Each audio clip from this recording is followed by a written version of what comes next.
Welcome to the Wizard of Radical Self-Respect. My name's Jared Mello, and I'm the Shepherd of Black Sheep. Today, I'm going to be going over 3 videos that break down new developments in the Nick Reiner situation. The first one's going to be, was Nick Reiner in a meth psychosis? But before I get into that, I want to make this part clear. Some people were saying, well, why don't you just mind your own business? Because what are you doing? What are you doing even talking about this? Let them grieve, let them do whatever. But this is the thing. It's not about them. This is about all of the future people that could be helped from learning about this situation, because we don't want that situation to happen again, do we? And how do we prevent that situation from happening or make it the most likely it gets prevented? We talk about it. We go over what they could have done differently. And if you know someone struggling with addiction or mental health or has a personality disorder, you'll be better equipped to handle that situation. And that's the goal of talking about this. And why can I talk about this? Well, I've had undiagnosed autism, and I was an opiate addict for a while. I had done heroin, methadone, Suboxone. So I'm not someone who's talking out of my ass with this. I've been through these things. I've been through this. I've had mental illness. I've had undiagnosed autism. I've had severe depression and anxiety. So I'm not coming at this from left field here. I know what it's kind of like to be in a situation similar to that. Now, not schizophrenic, but the addiction aspect, sure. And it does seem like to me that he might have had some undiagnosed autism as well. But that's the reason why I think it's helpful for someone like me to throw my 2 cents out there, because I'm someone who's lived it. And just like I talk about with narcissistic abuse, unless you've lived it, you're just not going to be able to understand it in a way that someone else who has lived it can. You can learn about things from a textbook. You can even work with the population, but it's a different experience actually being in it or actually being the victim of one. That's something to think about. No, autism is a neurodevelopmental issue, but it can absolutely contribute to mental health issues if it's untreated and undiagnosed. So if you have undiagnosed autism, you're way more likely to get picked on. You're way more likely to have anxiety and depression. So it clearly leads to those things, especially in cases where you're quote unquote level 1 or a less severe level 2, people aren't going to know. So then you're going to go through the ringer. And so in my experience, I wasn't severe enough for people to really know. I was treated just like I would any other person. And it was actually kind of brutal because I didn't know what was wrong with me. I just had this severe anxiety. And that's how it portrayed itself in my life. So a lot of people that have a level 1 autism, they're also probably going to have a mood disorder a lot of times too, in my experience. That's just what I've seen. But let's jump into this here. And the bullying from it, right? There's a lot of people that had undiagnosed autism way more likely to develop CPTSD because they get picked on. A lot of times predators target them, whether they're narcissists, psychopaths, etc. And I've gone over that in videos with Dr. Carey, but it's not a very pleasant experience. And a lot of narcissistic people that like to target autistic people and trigger them into meltdowns, it's something I've seen a lot. But let's jump into this here. Brian Etten investigates. This is an interesting video. So much for checking out my show. I really appreciate it. Please click to subscribe. In this episode, I'm diving into some new developments involving Nick Reiner. Nick Reiner, of course, is accused of killing his parents, Rob and Michelle Reiner, just a brutal murder in Los Angeles, stabbing. And we're now learning more about Nick Reiner's medical condition, his mental health, that he had been diagnosed with schizophrenia, reportedly, that there were issues with his medication, that he was in a treatment program in California that cost $70,000 a year. What does all of that mean?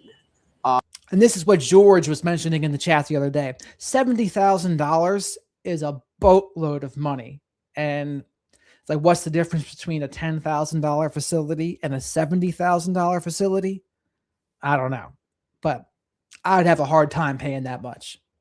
But what they do is they'll say, it's only your kid's life at stake. What is that worth to you? So that's why they're able to do all that. Could this have been caused by an issue with medication?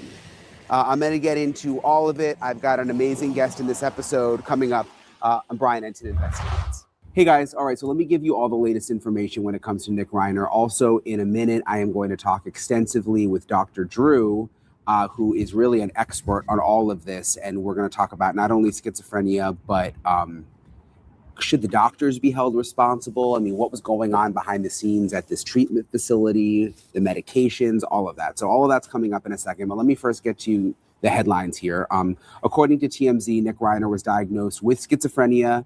And in the weeks leading up to the murder of his parents, his medicine was making him, quote, erratic. So here's the thing. TMZ is reporting he was diagnosed with schizophrenia. But who's the source for that? That's a damn good question, right? Maybe the source is his defense lawyer, Jackson. And if that's the case, how true is it? I don't know. But these are things that get confirmed, I would say. And dangerous. That's the quote according to their source. Erratic and dangerous.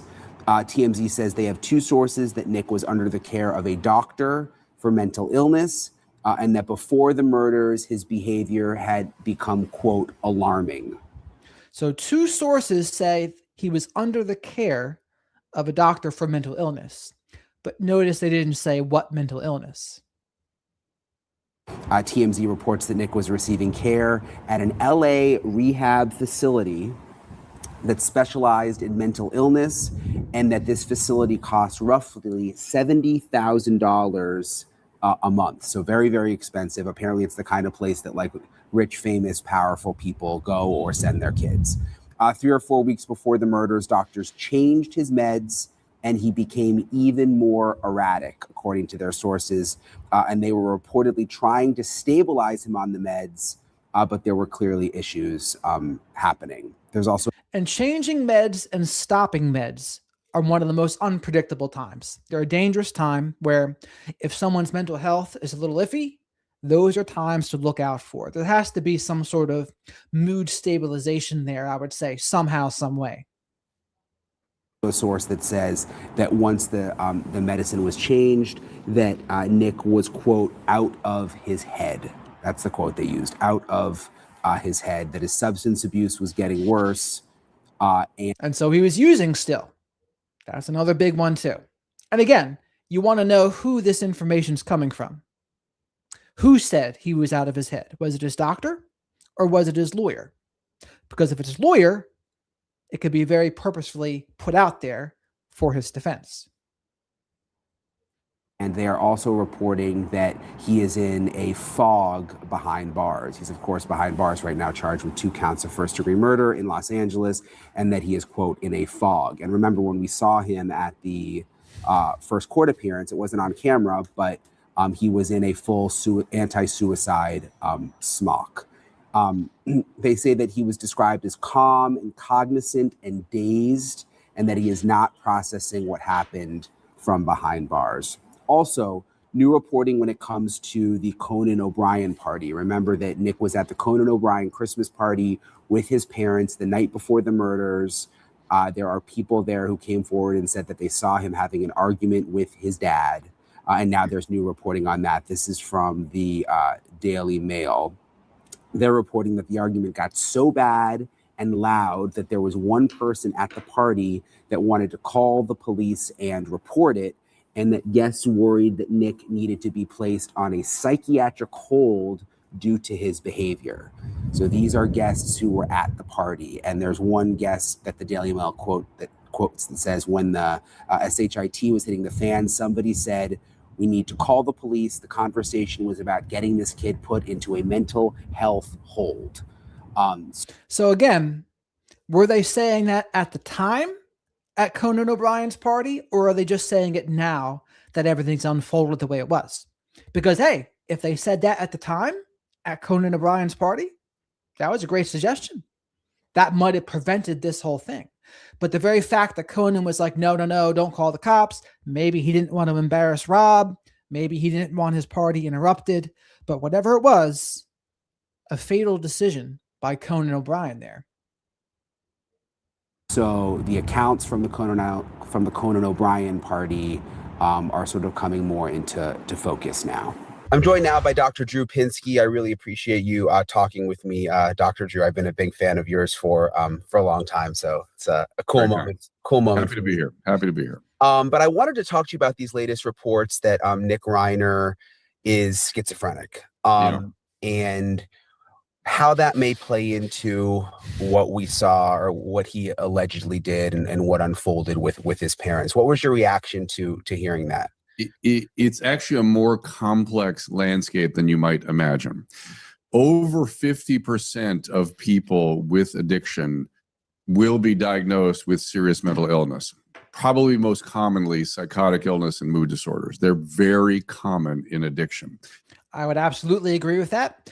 In my experience, almost everyone who is using to medicate anxiety, depression, or something along those lines. Maybe it's a personality disorder, but I haven't seen people do it for other reasons, really.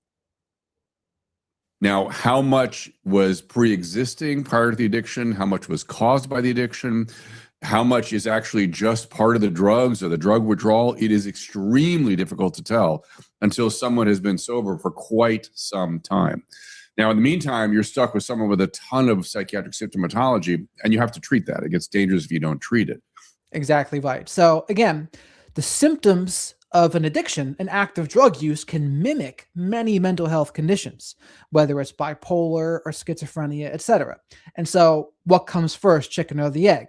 Can you actually create schizophrenia in the brain, or would it just be schizophrenia-like conditions or symptoms? That's hard to say. Even the professionals here, Dr. Drew, they don't know. But the one thing for sure is this: the way to really know what it is to get clean off of everything for at least 6 months, but preferably a year. And then you'll be able to see what's underneath. Like, okay, is there still severe anxiety? Is there still depression? Is there still schizophrenia? That's when you know, okay, this is underneath it all here. It's not just related to the drug use. But even still, drug use can have long-term effects. Methamphetamine use, I think that depletes your dopamine in your brain for a long time afterwards. So it gets really difficult. In this case, the term schizophrenia, I think, is being tossed around. I think a more accurate way to say it would be that he had some sort of chronic psychotic illness. And again, the hallucinogens he did when he was a kid, the concentration of cannabis now, the methamphetamine he was doing, all those things can make someone look like a schizophrenic. It makes them psychotic. And treatment is similar. Difference, of course, that schizophrenia comes on age 18 to 22, and it's progressive, even off substances with substance use disorder. And I also want to point out, amongst those people with serious mental illness, although 50% of drug addicts have serious mental illness, only about 30% of people with serious mental illness have drug addiction. So the point being that co-occurring disorders are very common. The relationship between drug abuse and psychotic disorders is very complicated. But I'm a little suspicious about that diagnosis. It's just sort of, is that, are we saying, I haven't heard the full story yet, but is someone alleging that, at his age, all of a sudden they decided this is schizophrenia? I share Dr. Drew's suspicion with this because, like he's saying, I think a lot of this could just be explained by his addiction, honestly. And then maybe this is where his lawyer is trying to float this idea out there to make it more likely that he gets off somehow and maybe just gets mental health treatment instead. But again, and to me, if you look back at that video I shared the other day where he said he wanted to fucking kill that dog, to me, that sounded more like almost like an undiagnosed autism / just entitled, spoiled kid that was like a stunted development or something. So that was my take on it. That doesn't make sense to me. On the other hand, if they were treating a worsening psychotic illness, that does make sense to me. And it kind of doesn't make a difference which it is. And in either case, the drugs of abuse make things. Well, time out here. So this is exactly what Dr. Drew was disputing. He said it can be hard to know.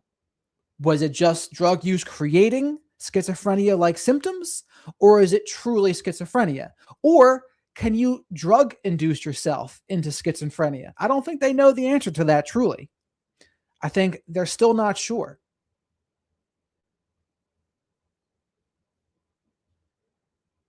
Things much, much, much, much worse. What about TMZ's reporting that there were doctors trying to get his meds right, and that there was an issue with that Right. before the alleged murders? What does that mean to you? It can mean a lot of things. It can mean that they took him down off medicines that were sort of working, and he got wildly psychotic.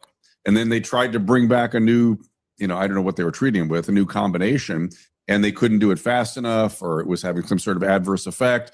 So, I mean, the only question worth asking is, if he was that fragile psychiatrically, why wasn't he in a psychiatric hospital? Damn good question to ask. And also you need to know, was he being med compliant when he was on these meds? Was he actually taking them? Or did he go cold turkey off of them without telling people?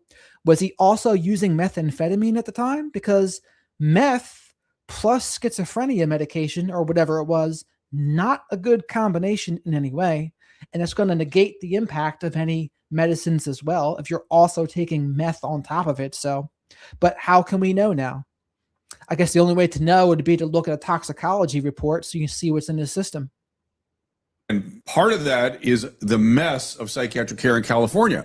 There are almost no psychiatric beds. We have shortage of psychiatrists. You can't hold somebody against their will in this state, essentially, almost no matter how sick they are. They have to say, I'm going to kill somebody, or I'm going to kill you, and I have a plan, and I'm going to persist in that. And if 5 minutes later I say, I'm just kidding, all of a sudden you have to jump back again and say, okay, we'll let you go. So California is an impossible state to treat psychiatric illness. Interesting, yeah. And that seems to be a fatal thing for Rob Reiner and Michelle Reiner too, where it's difficult to get them into that position where they can be protected from other people. Like, that's what it comes down to, right? They need to protect themselves from someone in Nick's condition at that point. Why? So Rob and his wife don't get their throats slit. That's why. My grandma was schizophrenic, and so I grew up around that, and my dad had to deal with that his whole life. And I can just remember as a kid, she'd be back at her apartment, but then something would happen. We'd have to have her Baker acted. She'd end up back in the mental hospital. And then, suddenly she would get out again, and we would be happy she got out. But then there would be this kind of worry. And I remember it even as a kid, like, it's going to happen again. And it did happen again. And the call would come in the middle of the night that something crazy was going on, and she'd go back in the hospital. And so I sympathize, like, with the whole family thing, because you love your loved one and you want them to be out and happy, but it just seems like it just repeats itself over and over again. Yeah. And there is a reality, is that some people need custodial care. I'm not saying Nick needs custodial care, but that's something we also don't do in this state. I mean, some people need conservatorships, and nobody except Britney Spears gets a conservatorship in this state. And how she got it, and all the hundreds of thousands out on the street don't get it, is still a mystery to me. So here's the other thing. If you're in a situation like this, because that's what this is also important for, people that are in a similar situation now. Rob Reiner was quoted as saying, "I'm terrified my son could hurt me." So if you're a parent, or maybe even a child, an adult child of somebody, or this is your romantic partner, and you're terrified they can hurt you, and there's mental health and addiction involved, that's your cue to take action, to try to do something, because you got to trust your gut in that situation. If you really think this person can hurt you or someone else, you didn't get that thought from nowhere. And it's better to be safe than sorry. Better to have that kid be resentful of you later and you be alive than to not take any action and be a little bit naive and then have this worst case scenario play out. To me, it seems like they were too hesitant to take the necessary precautions and action. Why? That's hard to say. I think one aspect of it was they had kind of turned their backs on the licensed professionals back in the day. And they said, no, Nick is the expert on himself. And I think that was not really a good course of action to take for them, to not believe the addict in the situation, especially if they're not in a good spot. Addicts are notorious for lying and being deceitful and manipulating others. But taking that necessary precaution, to me, That is the way. But the addiction part of this is really the complicating factor. And I'm going to bet that is the primary disorder, that whatever psychotic or psychiatric disorder is here, it was because of the drugs and alcohol. Either drugs, the damage of the brain, or the pharmacological effects, something here. It all kind of smacks of addiction to me, with some sort of something he did to himself from all the drugs. And that something is usually pretty easy to treat once you get people off drugs. But until there's long-term sustained off substances, it becomes very, very, very difficult. And that's the number one thing, right? You want to get someone off of the drugs, whether it's heroin, crack, methamphetamine, fill in the blank with whatever it is, or drinking every day. Stopping that substance is one. Then you can start working on the rest of the things. That's the order of operations here. Because if you don't stop the drugs, you don't stop drinking, everything else you do is just not going to work nearly as well. And it's going to backfire more than likely. And it's going to splice wrong with all these medications, etc. The report that he was in like a $70,000 a month facility at one point. Yeah. That's a lot of money. I mean, that sounds, I don't know much about this stuff, but isn't that really expensive? Oh, yeah. Generally, I mean, he's complicated, right? He's got co-occurring disorder. He's got some sort of psychiatric condition and addiction, and he's been a chronic relapser, and he's tried multiple treatments. So people will sometimes go to these sort of tertiary, quaternary referral centers to try to help. And I understand why they would. But the reality is, when it comes to addiction treatment done well should not cost much money. It just shouldn't. It is. If Amen to that, Dr. Drew. Amen. If you're getting charged tons of money for addiction treatment, go somewhere else. Some of the best programs, we have very few good programs in Southern California, but the best ones, very inexpensive. You have to have a dedicated team of people who are just dedicated to treating this condition, who know it well. And those people, it's their calling. And so they're not there to charge a bunch of money. And often these places that do well for low income, for low cost, are supported by the community. So they're sort of an endowment as well. So if you're paying, really, in my opinion, if you're paying above like $6,000 or $7,000 a month, take a good look at that. You maybe ought to go somewhere else. I would agree with this by Dr. Drew. I think the rest of the money is just going to luxuries. That's probably not necessary. And so also, I think what happened here also is Nick Reiner, like I said, he manipulated his parents successfully. And he just didn't really want to. He didn't want to get clean. And you can't help someone that doesn't want to change. They have to be willing to change themselves. Nobody can give someone the willingness to change. What you can do is you can enforce consequences, and you can and should do that. And that's not being brutal. That's not having no empathy. That is having empathy. That is showing some love and care for yourself and for that other person. So don't think that enforcing consequences is, oh, you're being hateful or brutal or something. No, you're absolutely not. You're doing the best thing for them. So are they just taking advantage of people? They're not taking advantage. It's that the services. Let's look at it this way.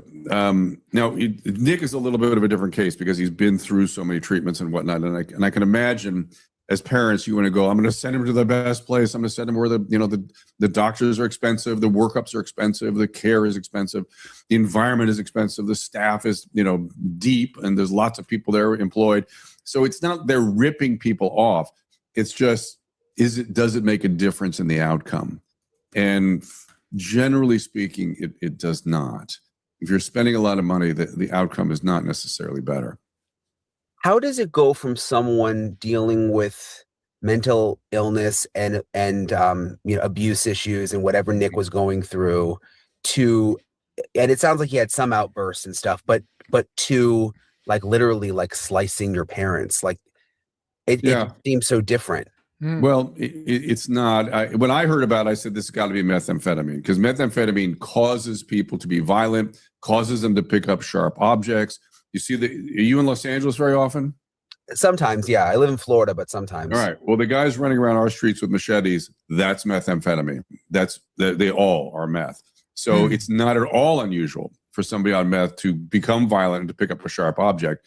Now, when somebody does it against a family member, they are typically in like a fugue state. And my prediction will be he won't remember what happened, and he will not be lying.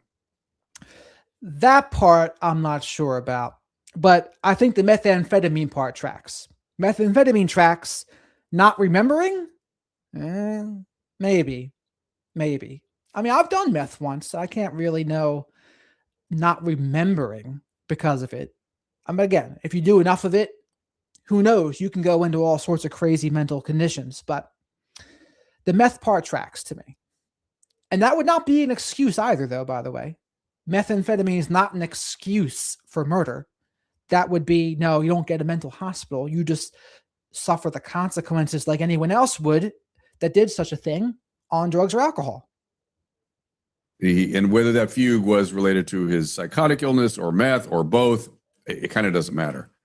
So sometimes we see like insanity defenses that just feel fake, like it's just someone trying to come up with a way to get out of things. In this case, do you think this really could be an insanity defense? Well, look, he was clearly insane when he did this, right?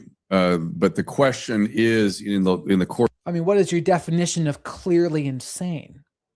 I need to know what you mean by that. Is just being under the influence of a substance clearly insane? I don't know. Of law, can somebody show him contemplating that he knew the difference between right and wrong as he was going into this experience? In other words, did he hide something? Did he, was there something about he did that suggested a consciousness of guilt or consciousness of doing something wrong? I would argue that people who are psychotic are not completely irrational. They still might kind of do something. Like, for instance, when one of the not uncommon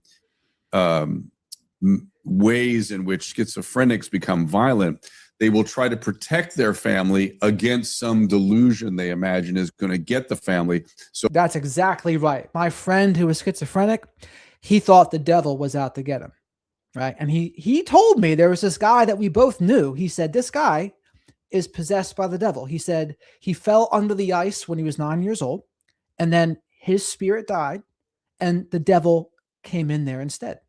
And that's truly what he believed. And he said he had battles with this guy that was really the devil. He never got violent, thankfully, but he did write a book about this experience, and I'd be very curious if that book is published somewhere at some point. So they convince themselves they have to kill them first, right? So I got to kill my kids because Satan is going to come and devour them and torture them. This is better. I'll kill them and I'll kill myself. We'll get everybody taken care of here. It's just, that's schizophrenia. And in doing so, they may show some care or some consciousness that they're doing something wrong, but in their mind, they're doing something that's justified. Mm. But why turn on your... And that makes sense, though. That makes sense. That's what a schizophrenic person doing violence would look like. That tracks. Parents then. I mean, you think he would do that to trying to protect them, but he turned on them. No. If, let's say this is a schizophreniform reaction, you'd go, Dad, I have to kill you so the devil doesn't eat your legs. Because it'll be much worse. So I'm going to save you from the devil by killing you. I'm sorry. And I don't think that's what went on here. I don't. What I suspect went on was just wild violence, which to me smacks of meth. And that makes perfect sense to me. And the other thing I'm thinking about here too is there's a movie, Carrie, and her mother at the end of it there, right? She wants to kill the daughter. And she was saying it's for religious purposes. Oh, I should never have let you be born. So I need to kill you to keep you pure, kind of thing. It's like, is that an example of schizophrenia? Or is she just like religious delusions? It's hard to say. Seems like in our culture now, like we think of asylums as just being awful, and we think of like what you see from the pictures from back in the day in 50s and 60s. Yes. And I even think of like with Nick's parents. Yeah, it's not a good look to like put your kid away. You know what I mean? It's almost like, oh, that you think that's not nice. They just didn't want to work on it anymore. Mm-hmm. But do we need to have a conversation in this country about that issue again? I mean, do some people just need to be in a locked facility? I don't know about locked, but at least receiving custodial care. Absolutely. Some people to protect themselves and others. Absolutely. Or somehow, structured residential treatment that they have to stay in. And if they improve and find their way out, they can appeal to the court or whoever the authority is to get out. Then they get some vocational rehab. They do well for a long period of time. We can create. We know how to do these things. Look, psychiatric hospitals today are beautiful. The people are. I mean, they're luxurious. People don't want to leave sometimes because that's one of the problems with them these days. Ken Kesey wrote One Flew Over the Cuckoo's Nest in 1959. That was 75 years ago. We're coming in on 100 years.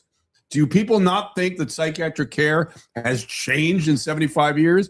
Of course it has. Of course, massively. We can do a lot. We had no medicine back then. We had only restraints and structure and things such as that, and just time in a facility. They had frontal lobotomies is what they also had back then. And when I was in rehab many moons ago, the alcoholics would have a joke. And the joke was, I'd rather have a bottle in front of me than a frontal lobotomy. Now we can bring people in, get them through it. I worked in a psychiatric hospital for almost 35 years. I'm telling you, this bias we have that it's some sort of torture chamber is anachronistic. It's anathema. It is so bizarre that when people are watching One Flew Over the Cuckoo's Nest, first of all, they don't understand that was 75 years ago. And secondly, it was not a documentary. It was not a documentary about what was even like then. May have reflected things from the 30s. There were periods where it was awful. Don't get me wrong. Excuse me. But we have to do something about it. We have to build psychiatric hospitals. We have to train more psychiatrists. We have to create residential beds. And when it comes to on the addiction side, I know RFK Jr. wants to create these work farms, which would work beautifully once you get the people stabilized and push through certain levels of care. R.P. McMurphy from One Flew Over the Cuckoo's Nest, that's where he came from. He came from a work farm, and then he went to the mental hospital. They had the suspicion that he was faking it to get out of the work farm detail, but that's a big plot line in the story there. Where they can stay at these sort of structured environments, focus on their sobriety with their peers for years, which is what Nick would have needed.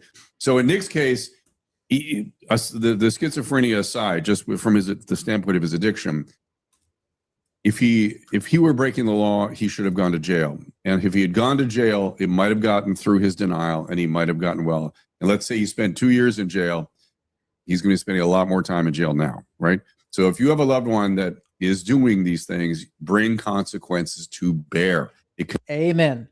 Save their life. By the same token, the family members, need to go to a codependency program of some type, and you have to check in with your codependency sponsor every time you contact your loved one.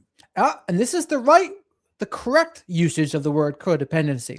Codependency was created as a term to describe the spouse of an alcoholic or addict. They were codependent on the substance with the alcoholic or addict. This is the correct way to use that word. It's morphed into, codependent with a narcissist or in an abusive relationship, but that's not really the correct usage of that word. Every time. Because all your wonderful parenting instincts, or if you're a sibling, your instincts for your brother or sister, will all be subsumed into the illness. And all those good instincts will be used to maintain drug use. There's these reports now that he's in this daze in... Well, time out. This is a good question here. So Terry says, so why do we have so many people suffering from mental illness if we've made progress in the field? That's a great question. And the answer to the question is genes. Genetics, biology, genes.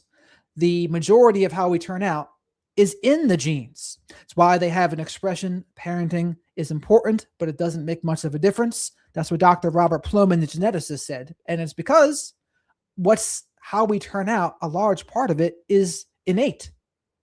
This does not say that the environment doesn't matter at all. It matters. Trauma also matters, but trauma is not what creates personality disorders, for example. In jail, that he doesn't know what happened.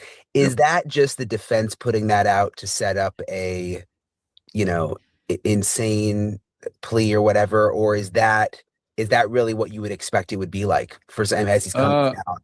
It's really hard to predict, because again, we don't know all the details of what was going on with him psychiatrically. Really, we're guessing based on what's sort of leaking out. I would expect him to be confused for the first few days. Yeah. But then we don't know, did he go into drug withdrawal? Are they treating that? Is whatever medicines he's receiving making him seem more out of it? Maybe he was extremely agitated and hitting his head against the wall and they had to do something and they sedated him. So who knows? We don't know what this is, but I'm certain he's not in a normal state. And here's something to think about too. Income level and status plays a part in this case. If he wasn't wealthy and the son of Rob Reiner, he would not be getting nearly as many benefits of the doubt in the eyes of the law, at least.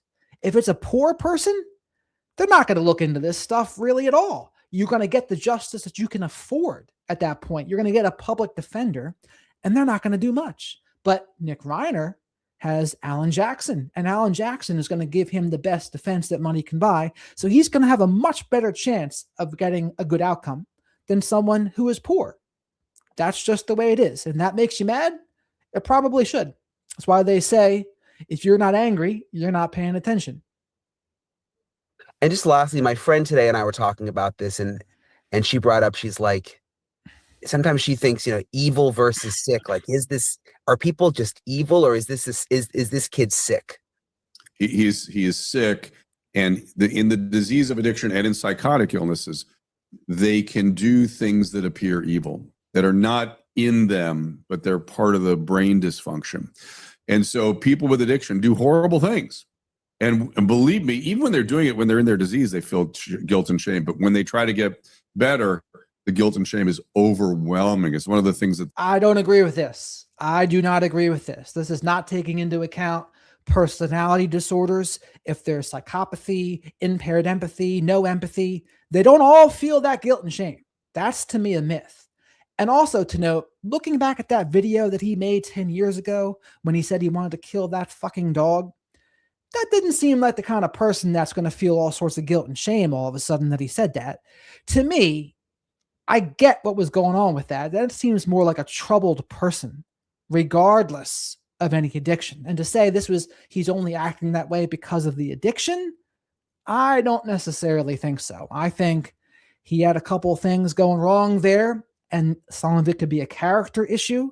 I don't want to say evil, but there seems like something that just wasn't quite right with him in general. So I think Dr. Drew's being pretty charitable with this. they struggle with, makes them kind of go back. They're in so much pain seeing what they've done. They can't stand it, and they don't understand that they'll do the same thing all over again, or their disease convinces them that they won't, which is, you know, how this works. The thinking is just broken. It's another thing in this country. We don't understand. We don't seem to understand that thinking can be broken. Brains get broken. Brains don't work right. They get disease. They get illnesses. And the disease of addiction in particular is a progressive disease that ends in death. And so a variable though, when does the brain start working poorly? Now, if you believe in the genetic component of personality disorders, that can be there from birth, if you ask me. So they've never got this like good thinking. And this is why you'll see kids, and you talk to people that run preschools or kindergartens, elementary schools, they can tell you, they'll show you the kids that are out of control at that young age too, by the way. It's not always like, well, they've had trauma down the line and the trauma really impacted them, and then it turns them into this. Not necessarily. And again, if that were the case, why isn't everyone with CPTSD doing psychotic things? What's the difference? To me, it's those the genetic difference, the biological traits. That's what the difference is. To allow that to go on, to make that a policy that we let people die on the streets, it is nothing short of manslaughter, in my opinion. And with Nick, though, you just think his family had all the resources. They probably did everything they thought they could and had the best people that they could find. Are some people just, does it just end in tragedy no matter what? Yes, there's such a thing as untreatable disorders, but then those people should be put in custodial care, right? They can be in a structured environment. They can be sustained. They can live a decent life. The one thing I do agree with that.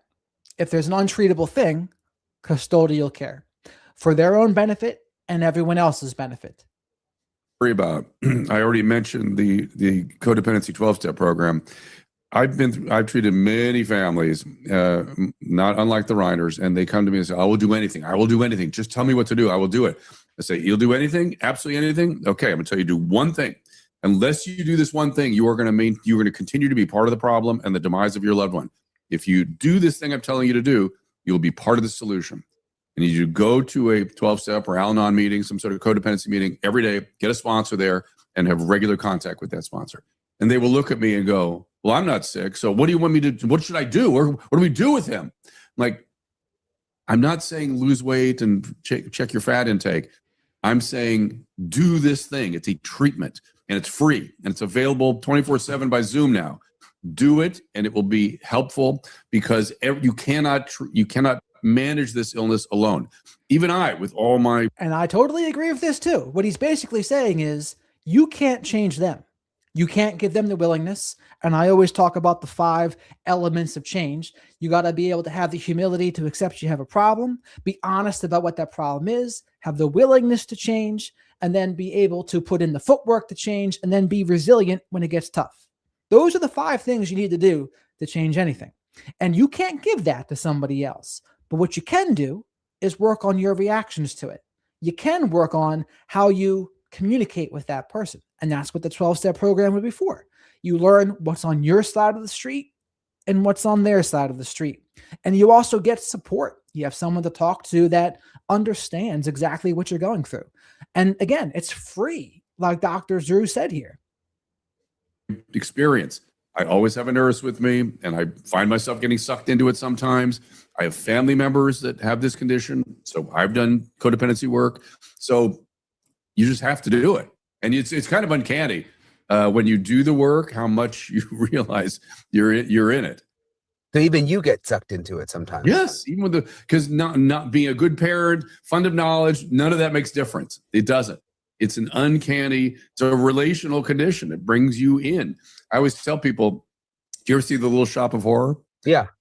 Okay. The Audrey 2, the plant, is a perfect model for addiction. If you go near the plant, you go in, you get eaten, unless somebody pulls you out. You have to have somebody there pulling you back. And that's your codependency support group. Interesting. I like that analogy.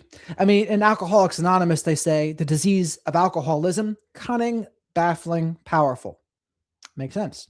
And also, it ensnares everyone in the family. And that was the original usage of the dysfunctional family lingo, where like there's a golden child, scapegoat, clown, mascot, lost child. What's that? That was supposed to represent an addicted family or an alcoholic family. It's now been, we use it now to describe like a narcissist and an enabler and their children now. But that was the original use. Well, I appreciate your time, Dr. Drew. Thank you so much. I hope you feel better. Thanks very much. Appreciate it. Okay. Have a good night. All right. Bye. All right. I really appreciate Dr. Drew for talking with me. Really an interesting conversation. Thank you guys so much for watching. I'm just getting back to my hotel. It's been a long week with obviously everything that happened with the Reiner murders and being out in LA. And then I came over to the Northeast in Rhode Island, the Brown University shootings and the MIT professor who was murdered, that whole manhunt. So I'm going to get some rest. Appreciate you guys for watching.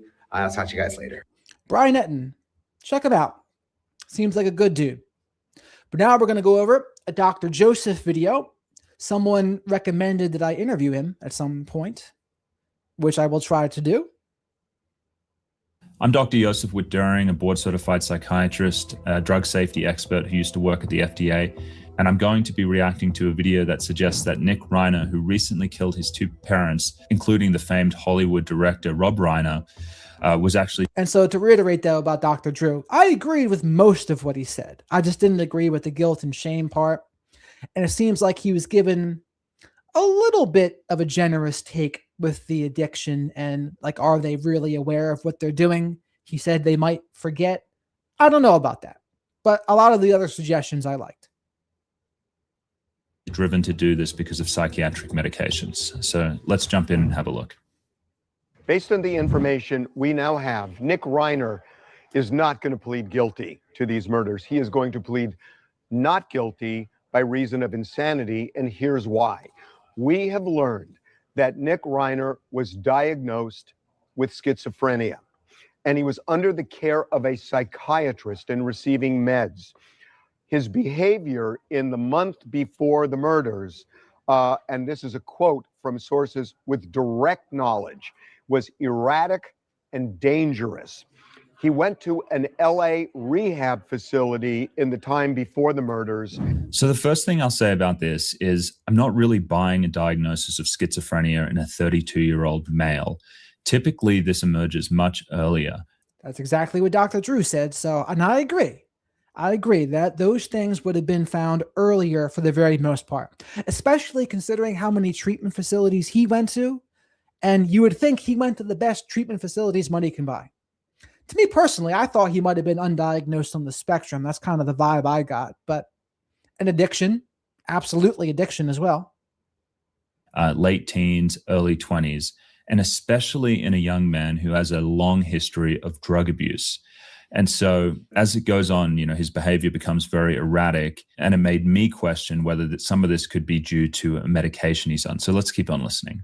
He had been to a number, but in particular, this one that specializes in treating mental illness. It's really expensive. It costs $70,000 a month. And I think this guy's TMZ. Don't quote me on that, but I think that's what this guy is. Month. Lots of rich, powerful parents send their kids to this facility who have mental illness, and Nick was there. In the 3 to 4 weeks, and this is so important, in the 3 to 4 weeks leading up to the murders, Nick's medications were changed.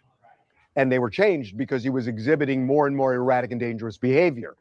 But when they were changed... And again, that can be a fatal flaw if the reason why he was having this erratic behavior is because of drug use. If it's drug use, that's not the medicine. That's the drug use doing that. So you have to know the cause of what's doing what. And chances are he wasn't telling the truth. Chances are Nick Reiner's lying about his drug use so he can continue his drug use. Changed, they weren't right. And it was making him, as one source put it, crazy. And the doctors were trying to adjust the meds, but it wasn't working. And he was getting more and more erratic. Okay, so let's talk about this. So he's at this very high-end treatment facility. He's given a diagnosis of schizophrenia. So to me, what this is smelling like already, when they talk about the medications not making him better, is one, he's on an antipsychotic. And so for whatever, he gets this diagnosis, maybe he was having some psychosis from drug use or something else was going on, or maybe even a medication was making him start to have these symptoms. And he gets put on a medication for schizophrenia, so an antipsychotic. Well, what do we know about them? Well, we know that antipsychotics have a very long history of causing impulsive, violent, and sometimes even homicidal behavior. Now, this isn't news at all to anyone in psychiatry. I mean, even back in the 1980s. And I think Dr. Joseph, I would relate to him on this. He's not a big fan of prescription drugs, if it's who I'm thinking of. And I'm not either, for the most part. Like, I don't take any prescription drugs. I take natural things. Now, I am all for whatever helps people, though. If someone's on a prescription drug and it helps them, amen. I'm not going to tell you it's wrong for you. But that's where Dr. Joseph is coming from here. We have lots of journal articles about antipsychotics causing something called akathisia, which is an intense irritability and restlessness. People feel like incredibly on edge and uncomfortable. And it's in this setting when they're so on edge that they can engage in acts of violence. And, in a little bit, we hear about how he was behaving at this party that he was at. He was on edge and impulsive, and it was unusual. And he even gets in a yelling match with his dad there. On top of that, not only is this listed in the medical research, it's also clearly in the drug label. So for instance, if we look at the drug label for Abilify, I mean, you can go in there. This is an antipsychotic, probably similar to one he was given. It's probably... Yeah, so Abilify, Seroquel, Zyprexa, Geodon, those are the antipsychotics that I know of. And there might even be more now. But let's see what they have to say about Abilify. that or Caplyta or something like that. If it, a lot of these really expensive places, they use the brand new medications, but. And timeout. Thank you for this, Arwen. I always appreciate your support in the chat. So shout out to Arwen. Yeah, something like Abilify. Look, homicidal ideation. It's right here in the warnings of the drug. Aggression. On top of that, you go up here, and suicidal thoughts and behaviors. And so these drugs are known to make some people suicidal in rare instances. They can cause anxiety, agitation, panic attacks, insomnia, irritability, hostility, aggressiveness, impulsivity, akathisia. That's the thing that really sets people off. And so how do we know, whether this is like schizophrenia or this is an adverse drug reaction? Well, it's all about the details. And this is what's going to come out in the trial. Why was he diagnosed with schizophrenia? Did that just emerge randomly out of the blue at 32 years of age? Or was it because of some drug use? I know, when I looked online, I know that. And again, that's a damn good question, because a lot of meth use can mimic schizophrenia. And then I wonder if it can truly give someone schizophrenia. I don't know the answer to that. I think it might, or at least something that looks like very, very similar to it. But I would also think there can be a difference between the innate schizophrenia that gets passed down through genes, biology, genetics, etc., versus what it would look like if you do it to yourself with meth or something like that. Nick had used some methamphetamine in the past. It could have been another drug that's known to cause psychosis. So was it really schizophrenia? Hold on a second here.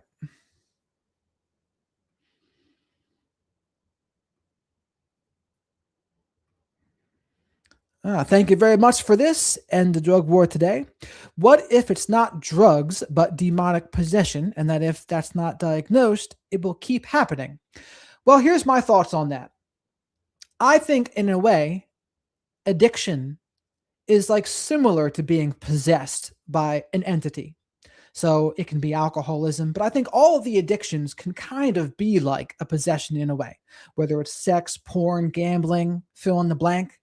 Now, what you do, I think AA and NA, that's a good way to try to treat that possession or whatever you want to call it.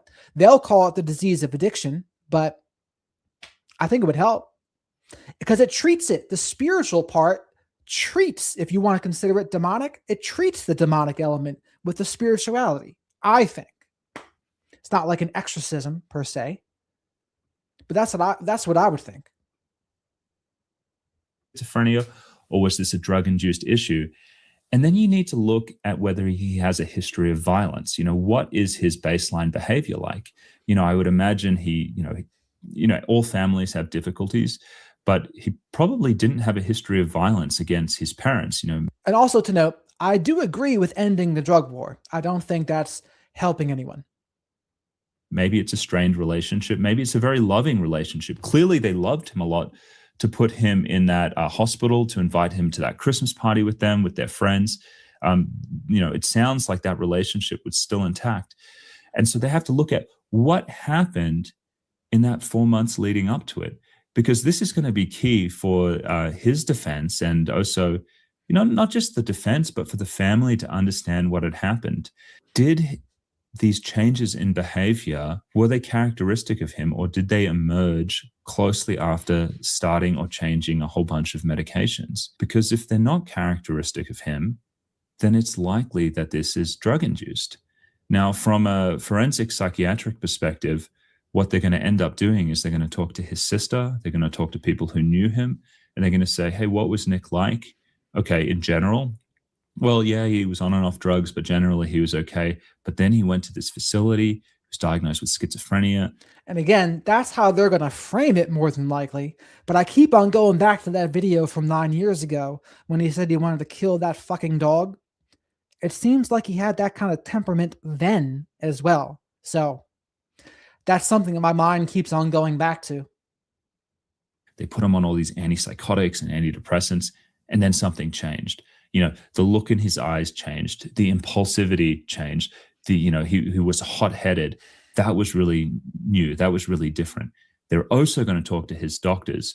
And it sounds like from the source that TMZ has, Even the doctors were worried about the medication. Now, this massively strengthens the case. I mean, if you're the prosecutor for this and you're wanting to put him behind bars, like if you have like family members saying the drugs changed him a lot, if you have doctors saying, yeah, this is really uncharacteristic of him, it starts to build kind of a stronger case that this may have been a drug-induced event. And so that's what I'm going to be listening for as this story unfolds. But let's go on.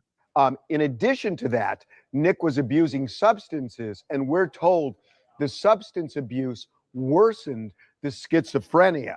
So that's what we're going to have to check out. Leading up to the event, was he on any drugs? What is his UDS showing? Because if there's like methamphetamine in there or something like that, then that obviously weakens his defense, because if you take illicit drugs like that, you can't claim like the drug made me do it. Correct. Drug use is not a good defense. They say it's your own fault for essentially taking illegal drugs, but if you are prescribed drugs by a doctor, you can use that defense that an adverse reaction made you do it. So that'll be really interesting. So all of this paints a picture of someone. In fact, these words were used to us by one of these sources with direct knowledge, that he was, quote, out of his head at the time of the murders. So based on everything I know, this is not going to be a case where they contest that Nick did it. I think they're going to concede it. I don't know that for a fact, but all of the dots that we now have to connect lead us to this is not going to be a not guilty plea, I didn't do it. This is going to be, at least at this point, based on everything we know, without saying more about sources, if I were a betting man, I would say this is a not guilty by reason of insanity. Not guilty by reason of... I don't know about that. I will have to see the toxicology report, but if there's meth in there, I don't think they're going to be able to get away with that. But let's see what Dr. Joseph says. Of insanity is one defense, but this is also an involuntary intoxication defense, and which is what is used when someone says that they're having an adverse drug reaction. And so that's potentially what they're going to do. I think not guilty by reason of insanity is usually if you want to claim that the schizophrenia made you do it. Again, from the details in this video and the fact that he was 32, new onset schizophrenia, I don't think so, but you never know. The other thing that I'll say is the fact that he was out of his head, that is also typical of drug-induced violence. The case comes to my mind of David Carmichael, who actually killed his young son due to a drug-induced psychosis from an SSRI medication. He had no idea what he did until he woke up in jail later on. People typically describe that. And so that's how horrific something like this is. If you have one... that's terrifying. From an SSRI, something that's legally prescribed, and it did that, that's terrifying. These incidents, you can essentially come to days later and only then just realize, hey, I was in a delirium or a psychosis and I've just, blown up my... 1 second here. Thank you again for this and the drug war today. Do you think Rob Reiner would want all this persecuting of his son, even in this event, after spending his whole life trying to fix the situation with his son? Well, two sides of it, right? One, it's not necessarily about Rob anymore. It's about the people that can be helped in the future. So say there's parents out there whose kids are struggling with addiction or mental health or something, fill in the blank. You don't want this kind of thing to happen to them. You want to give them the tools to better manage it. So when we talk about it, that's the goal. I mentioned this in the beginning of this video here, but that's, to me, the goal of this. The goal isn't to be spitting on their grave or something like that, or to be throwing stones at Nick Reiner. Like, no, that's not the point. I think it's just giving us an opportunity to talk about these issues when, in reality, a lot of people aren't normally talking about them. And there's people that might be ashamed to talk about them. And I bet you Rob Reiner was ashamed to talk about some of this. He was nervous, but it didn't help him. It didn't help him. But I understand the sentiment. Entire life. To prove that, You have to show that there is a mental disease, which there is here. You have to show as a result of that mental disease, the person did not understand the nature and quality of their act, or that it was legally or morally wrong. So that's going to be the big issue in this case, I think. Was this legally or morally wrong? Look, it has worked before. It worked with John Hinckley. And as a matter of fact, John Hinckley spent years in a mental institution and was released when doctors said he was okay. So it is very different from somebody going to prison for a crime.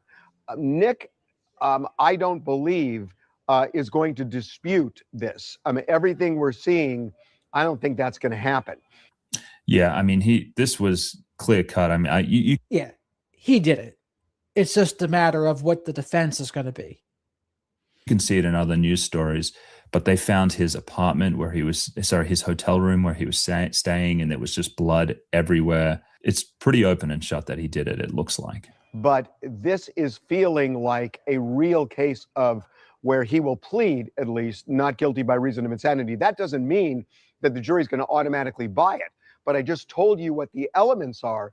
And if you want to talk about a mental disease, we're told he was diagnosed with schizophrenia. And then the question is, did he understand the nature of what he was doing? Based on our sources, there will at least be people testifying that he really didn't understand anything. If these details are correct, this is potentially going to be a pretty good defense, because, I mean, this happened while he was under treatment at a psychiatric facility. And there may even be, it sounds like he was on leave for this Christmas party, but there may be documentations that the medications were making him unwell. And when you have that from the doctor. Wait a minute. So they're saying he was at a mental facility and he got like a weekend pass to go to this party at Conan O'Brien's house? That's news to me, if that's what happened. And again, I'll have to look into this more. And the nurses, and if people in the family say the same thing, and people at the party just say, hey, that wasn't Nick, he was out of it, he was acting strange, and then there's no prior history of this kind of aggression or violence, that could make a pretty compelling case. Zoned out of his head. It does kind of also explain his behavior at the Conan O'Brien Christmas party, where, everything we're hearing is that he was just in another world and he was acting strangely, as we reported, got in a big argument with his dad. And this is hours before the murders occurred. But he was erratic, not just that night, but many days before that. So to be determined. But right now, clearly, both the defense and the police are working to investigate the circumstances surrounding the murders. And that involves, the murder weapon, it involves Nick's conduct and all.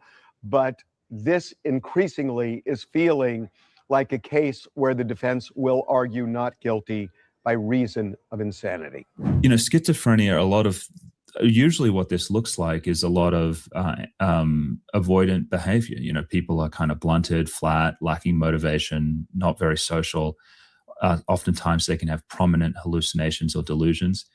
But if Nick's history leading up to this is really more of impulsivity, aggression, being hot-headed, being very tense and on edge and unpredictable, guys, that's not schizophrenia. That looks like a drug-induced side effect. Anyway, that's it for me today. I hope you enjoyed my analysis. Yeah, drug-induced is a much different story, I would say. You have to remember that. Also to note, I didn't hear that he was in a mental hospital or in some sort of treatment at all. That's the first I've heard of that, so we got to explore that part of it too. Maybe the Law and Order one that I'm going to play next will have that. What the hell is it called?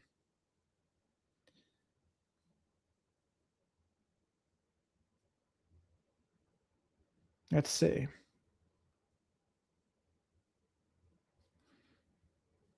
Nick Reiner, Law and Order.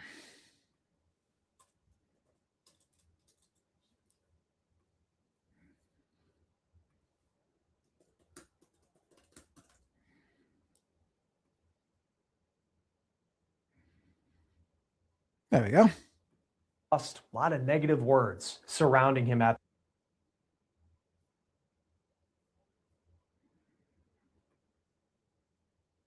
dark and twisted actions he's been accused of. The bombshell reporting that just came down and the staggering price tag of his mental health treatment before the murders that few outside the wealthy Hollywood elite would be able to afford. We're on the... And I think this video is going to have it. So 9 dangerous details about Nick Reiner before parents' killings. Let's see.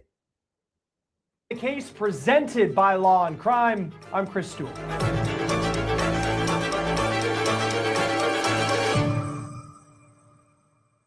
Hey guys, real quick before we begin, if you are looking for a deal on the perfect gift, I want you to see the Meat Chef IQ Sense Smart Meat Thermometer. It is the secret to stress-free, flawless cooking, whether you're a seasoned rib, wings, these guys are stress-free and fun. With my code OTC, they were demanding to know if they were famous, reportedly staring at people like comedian Bill Hader in a way that just made everybody feel uncomfortable at this party. Their actions that led to an alleged blowout fight between Nick Reiner and his dad, Hollywood legend Rob Reiner. Nick reportedly acted so odd that people thought that he was just a guy who had wandered in off the street, not someone related to perhaps one, if not the most famous person at that party. But now it seems like we are hearing another side to the story that could have huge implications if this double murder case one day goes to trial. TMZ is reporting that Nick Reiner was diagnosed with schizophrenia in the weeks before his parents were murdered. TMZ says that it's spoken with someone who has direct knowledge of how Nick is doing in prison. And the story says that Nick's in a fog right now because of the medical condition and the medications that he's on, saying that... And this is either from the lawyer or a spokesman from the family, if I had to guess. Because they're not saying who the source is. Nick is, quote, not reeling in grief. This story, and whoever TMZ's source is, may be an effort to change the public narrative about Nick Reiner that has become so public in the past week, that Reiner is an addict who had to go to rehab more than a dozen times even before he was an adult, someone who used to be homeless in multiple states, a person who didn't really do anything for work other than what appeared to be a failed acting, directing, and writing career. And I don't even care if anyone calls me a Sally, because I'm a snail and I'm never gonna fail. And you know what? You're gonna have to bail me out of jail. That's Nick Reiner in a video that has since gone viral. It's incredibly bizarre. He posted it around 2016 on his YouTube page. Everyone wants to know how you get your exercise in because you're so lean. I do it like ISIS. I usually only do one at a time. Now that video, again, it's getting a lot of views right now, and it certainly is shaping a perception that Nick Reiner was bizarre, lost, a lot of negative words surrounding him at this point. Now, it's unclear what the purpose was for that video. You think back around 2016, it appears that he was trying to get into show business, kind of the family trade, if you will, because of his dad. Maybe this was something where he was doing... Looks a little healthier there in comparison to other pictures. A character in hopes of one day being an actor. Now, we know that he wrote that movie called Being Charlie that came out around 2016, loosely based on his own life, about a man who was struggling with heroin addiction and being homeless. Now, that film was directed by his dad, Rob Reiner, and it could be seen that Rob, who has directed some of the biggest movies of all time, movies nominated for Oscars, that he really took on this film more as an effort to connect with his struggling son as opposed to being a way to make another successful classic movie. If your kid is going through rough times, you know, the parent is, your main job is to keep your child safe. So that's Rob and Nick appearing together when they were doing press for Being Charlie. This is a clip from AOL's Build series. It's now going viral on YouTube. We went over that a couple days ago, this interview, and I think the body language panel, or whatever the heck they're called, they went over it, and I went over it with them. YouTube. Nick and Rob talk about in this press appearance that doing this movie together really meant something to their relationship. I think the bonding came not from the story itself, but from the fact that we were working on a movie together. But now it seems a new narrative is coming to light. Nick's attorney is Alan Jackson, the same man who defended Karen Reed in the high-profile case where she was accused of killing her Boston police officer boyfriend, John O'Keefe. And if you followed that story, you know that Jackson did an incredibly good job in presenting a theory about what happened to John O'Keefe that was very different from what prosecutors were alleging. Now, it's unclear if Jackson himself or someone close to Jackson is TMZ's source, but you do look at the storyline that's now coming out, making it seem like there is a case to be made that Nick's alleged actions could be more the result of mental health disease. And what do you want to bet? It is absolutely Jackson here planting all these stories and giving people the opportunity to run with it like this. I'm pretty sure that's what's happening. Compared to addiction and his own personal responsibility. Now, TMZ also says that Nick's medications were changed in the weeks leading up to his parents' murders and, quote, they were causing Nick to lose even more control. Doctors were... And they want to frame it that way too. That'll help their insanity defense. Adjusting the meds to no avail. TMZ also reports that Nick was in the care of an LA rehab facility in recent weeks. And get the price tag for this place. Reportedly $70,000 a month. So in recent weeks, he was in that rehab facility that was $70,000 a month. Now, was he there and then got that weekend pass to go to Conan's party? I don't know. I think so. Incredible. Now, there's been reporting that's also come out that Nick's behavior was just getting very odd and potentially disturbing as of late. According to TMZ, there's a gas station near where the Reiners lived in Los Angeles in the ritzy Brentwood section where Nick regularly went to go buy cigarettes. And employees of that gas station said that in the days leading up to the Reiners murders that Nick reportedly looked drained and he was acting standoffish in a way that they considered to be abnormal from the... So if he was there days before the murder, that's not an inpatient facility, right? At the most, it's some sort of IOP, intensive outpatient, which is not what he would need if he's really in that bad of a state. You need inpatient, and you need to be there under close supervision and watch. Person that they typically knew who came in to buy some smokes. On top of that, you have reports from this holiday party at Conan O'Brien's house the night before the Reiners were murdered. And not only did Nick and Rob get into this apparent massive blowout verbal altercation, there's a report that claims that Rob Reiner confided in someone at that party that not only was he concerned for his son, he was reportedly scared of his son. Yes, that's what we reported the other day, that he was terrified of his son, that his son might actually be able to hurt him. And again, if that's what you think about one of your kids, you got to take action. As much as it pains you to do so, as much as you don't want to think that your own child can do that, you got to do something. If not for your sake, for your wife's sake, for their siblings' sake, for whomever's sake. According to the Daily Mail, Rob Reiner said at the party, quote, as one of the gathered A-listers told it, minutes after Nick stormed out, Rob became emotional, going over to a group of friends and saying, I'm petrified of him. I can't believe I'm going to say this, but I'm afraid of my son. I think my own son can hurt me. Now, that's just a Daily Mail account. It hasn't been confirmed, but I think it's notable when you consider what happened allegedly hours later. Rob, it adds up and it tracks to me. And Michelle Reiner allegedly stabbed to death in their home, reportedly found by their own daughter the next day when a massage therapist couldn't access the house, and that therapist then called someone to get into the home, and that is when their daughter reportedly found Rob dead. It's been reported that first responders needed to tell that daughter that her mom was also dead inside the house. The Daily Mail reports that the fight at Conan's house between Rob and Nick was actually so loud that someone thought about calling 911, but Conan stopped that person, saying it's his house, his party, and he didn't want the cops to be called. Now, Conan has yet to comment on any of this. So why would that be? Why would Conan not want them called? Maybe out of respect for Rob. He thinks he's doing him a favor and not going to embarrass him by calling the cops. Maybe he didn't want the party interrupted. That would be a little more of a uncharitable interpretation of it. But it also could be true. But an interesting line in that story, and think about how this could factor into a Nick Reiner defense if this case ever goes to trial. The line from the story is, quote, When the expletive was hitting the fan, somebody said, "We need to call the police." The conversation was about getting this kid put into a mental health hold. Now, another source seems to be building that new narrative for Nick and shifting the blame to someone else, perhaps arguing that Rob and Michelle Reiner's murders were preventable if someone had stepped up and helped someone who was diagnosed mentally unwell. Now, and again, this depends on where this information is coming from. Coming from people in the party, or is the lawyer feeding this stuff to the public? Because if other people are saying, oh yes, he needs to be on a mental health hold, guess what?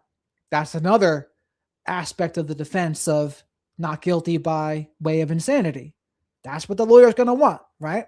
The lawyer doesn't want, oh, he was on meth and the meth exasperated any mental health symptoms he was having. No. That's not what they want.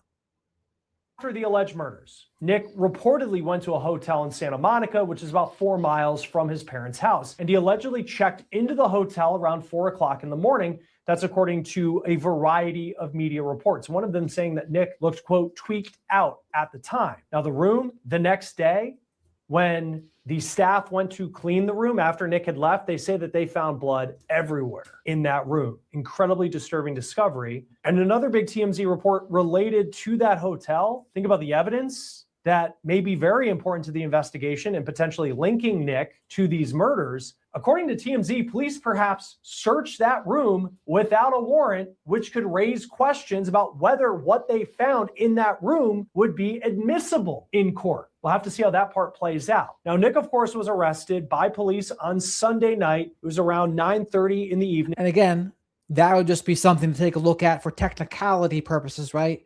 People get off on technicalities all of the time. And a good lawyer, they'll find those technicalities. So if they search the room without a search warrant, oh my Lord, they can get a favorable outcome from that. If those police bungled it like that, a good lawyer will absolutely exploit that. A public defender probably wouldn't be able to do it, but a good lawyer can.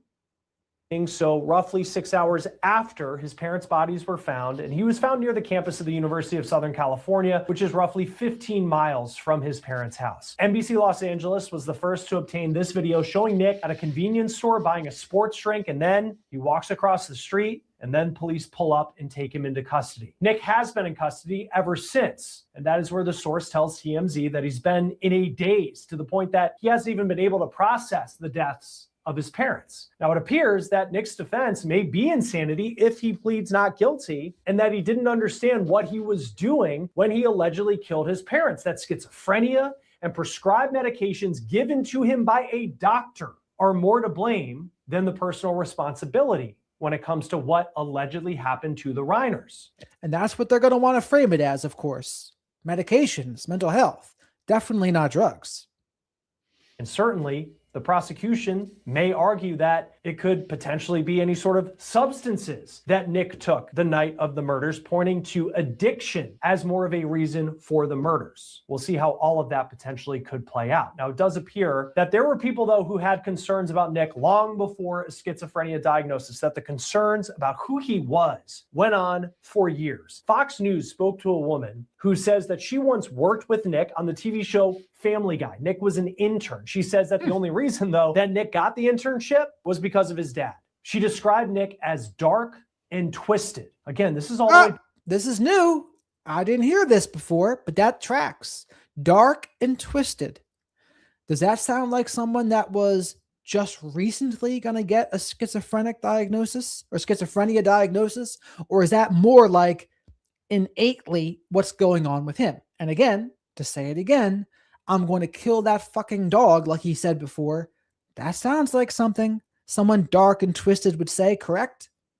So again, this leads me to believe this insanity defense probably shouldn't work, but it might, knowing how the justice system works. Back in 2014, and apparently, according to Fox, Nick got this job after he had left rehab. He did tell People magazine once that he had been to rehab more than a dozen times by the time he was 18 years old. Nick has yet to enter a plea to these charges. And again, just like someone in the chat said, many years before the med change, that person said he was dark and twisted. That's something to take note of. That goes to show you it's not just the meds, that's him. He did briefly appear in court last week. His attorney requested more time before entering a plea on his behalf. We couldn't see Nick in court because he was in an enclosed area, and the judge ruled that the media in the room could not take pictures of him or video of him. We did get a few courtroom sketches showing him in a blue vest, similar to the kind that a defendant or suspect would wear so they don't harm themselves. We also heard Nick's voice, but he only said 3 words. Mr. Reiner, you have a constitutional and statutory right to speedy arraignment. Your counsel is requesting that your arraignment be continued to January 7, 2026. Do you waive your right to a speedy arraignment so that your arraignment can be heard on January 7, 2026? Those words were, yes, Your Honor. He was then taken back to the county jail where he is right now. He will officially be arraigned on January 7th. And I wonder how many other people would get the privilege of not having to actually show themselves in court and be behind that barrier that he was in. How many people would be able to do that? If he wasn't Rob Reiner's son, would he be able to do that? If he didn't have Alan Jackson as an attorney, would he be able to do that? Probably not. Joining us now to talk a little bit more about where this case could go from here is Sherry Botwin, who is a licensed clinical social worker, as well as the author of Thriving After Trauma. Thank you, as always, for being with us here on Law and Crime. Before we dive into, I think, some of the specifics of this case with Nick Reiner, we often hear about schizophrenia, and unfortunately, it's often tied, I think, in our world, if people watch Law and Crime, to some pretty tough cases. I think just to start, can you just lay out what schizophrenia actually is? I mean, in layman's terms, it's a crazy making, awful mental health disorder. The way we would describe it, it's a serious brain disorder, and people who are diagnosed with schizophrenia will struggle with hallucinations, delusions, psychosis, anxiety, kind of like when you think about someone who's not in the moment or not present and in reality. People with schizophrenia go in and out of being in and out of reality, and it's an awful, crazy making type of disorder. Yeah, and it's interesting too. I mean, TMZ has come out with this report that he is in jail right now, and he doesn't really seem to understand what's going on. You know, in terms of this TMZ report, they said he was in a fog. Before diving into that part of it, just what was your reaction? I mean, he's 32 years old, and this report comes out that in recent weeks he had been diagnosed with schizophrenia. My first reaction was, I'm not really sure about that. When someone is diagnosed with schizophrenia, that diagnosis usually comes out when someone is in late adolescence, early adulthood. So most of these diagnoses are happening around age 18, 19, 20. He's 32 years old. So I thought it was kind of ironic that, are we a week after the murder, suddenly we're hearing that he has been diagnosed with schizophrenia. Doesn't really sit well with me. But again, there's obviously a lot that I would need to know to understand if that's actually the case. Because you have this, I mean, he was public about his struggles with addiction in his life. He wrote this movie that his dad directed. You know, he certainly battled his demons, to say the least. But then you have on one side prosecutors saying, well, yes, he was, someone who struggled with addiction, but he's someone they believe who committed these crimes, and he's being charged with first-degree murder. On the flip side of it, you see, if he pleads not guilty by reason of insanity, you could see Alan Jackson going with, this was really the result of schizophrenia. Oh, and by the way, he was in the care of a psychiatrist who changed his meds. Yeah. What do you make of how that could play out? I know we're a long way away here from when there could actually be a trial, but if that's the direction we go from the defense point of view, based on your experience and what you know, what do you make of that? The defense is doing their job. They're doing a really good job. But I find that in cases like this, what happens is the defense team is trying to point fingers at anyone but the alleged perpetrator. So wouldn't that be an easy explanation to a horrific, absolutely horrible tragedy to say, oh, well, actually the psychiatrist was the one taking care of him. He was apparently, and this is true, he was going through medication changes. So when someone's going through medication changes, they can experience what we would call adverse side effects, and some of these medications can lead to aggression, violence, hostility, delusions, hallucinations. Those are all things that can be true. And that's true. But like I said before, if he's using meth, that overpowers any medication or medication changes. And if anything, it's going to make those side effects even worse. So you got to figure out what that toxicology report is. That's going to be huge. Toxicology report comes out hot for meth, not too good for Nick. If it comes out clean, well, that works in his favor a little bit. And I think that helps his insanity defense. But again, I think what we have to find out is, but what was happening with Nick weeks before the crime took place, and was he actually having those type of side effects from the medication? If that's the case, why wasn't he inpatient? If he's at danger of harming himself or others, even if it's because he's having an adverse reaction to medication, you would think he would be in the hospital. So I can see where the defense is going. They're trying. Correct. I mean, if everyone thought he was having a mental health crisis, again, why isn't he an inpatient? Why isn't he under supervised watch at that point? The fact that he wasn't, that's not good. That doesn't help the defense, though, either. Like, they should have been. If it was really that severe, as it clearly was, or whatever it was, he needed to be under supervision. And is it a chance he planned some of this? It could.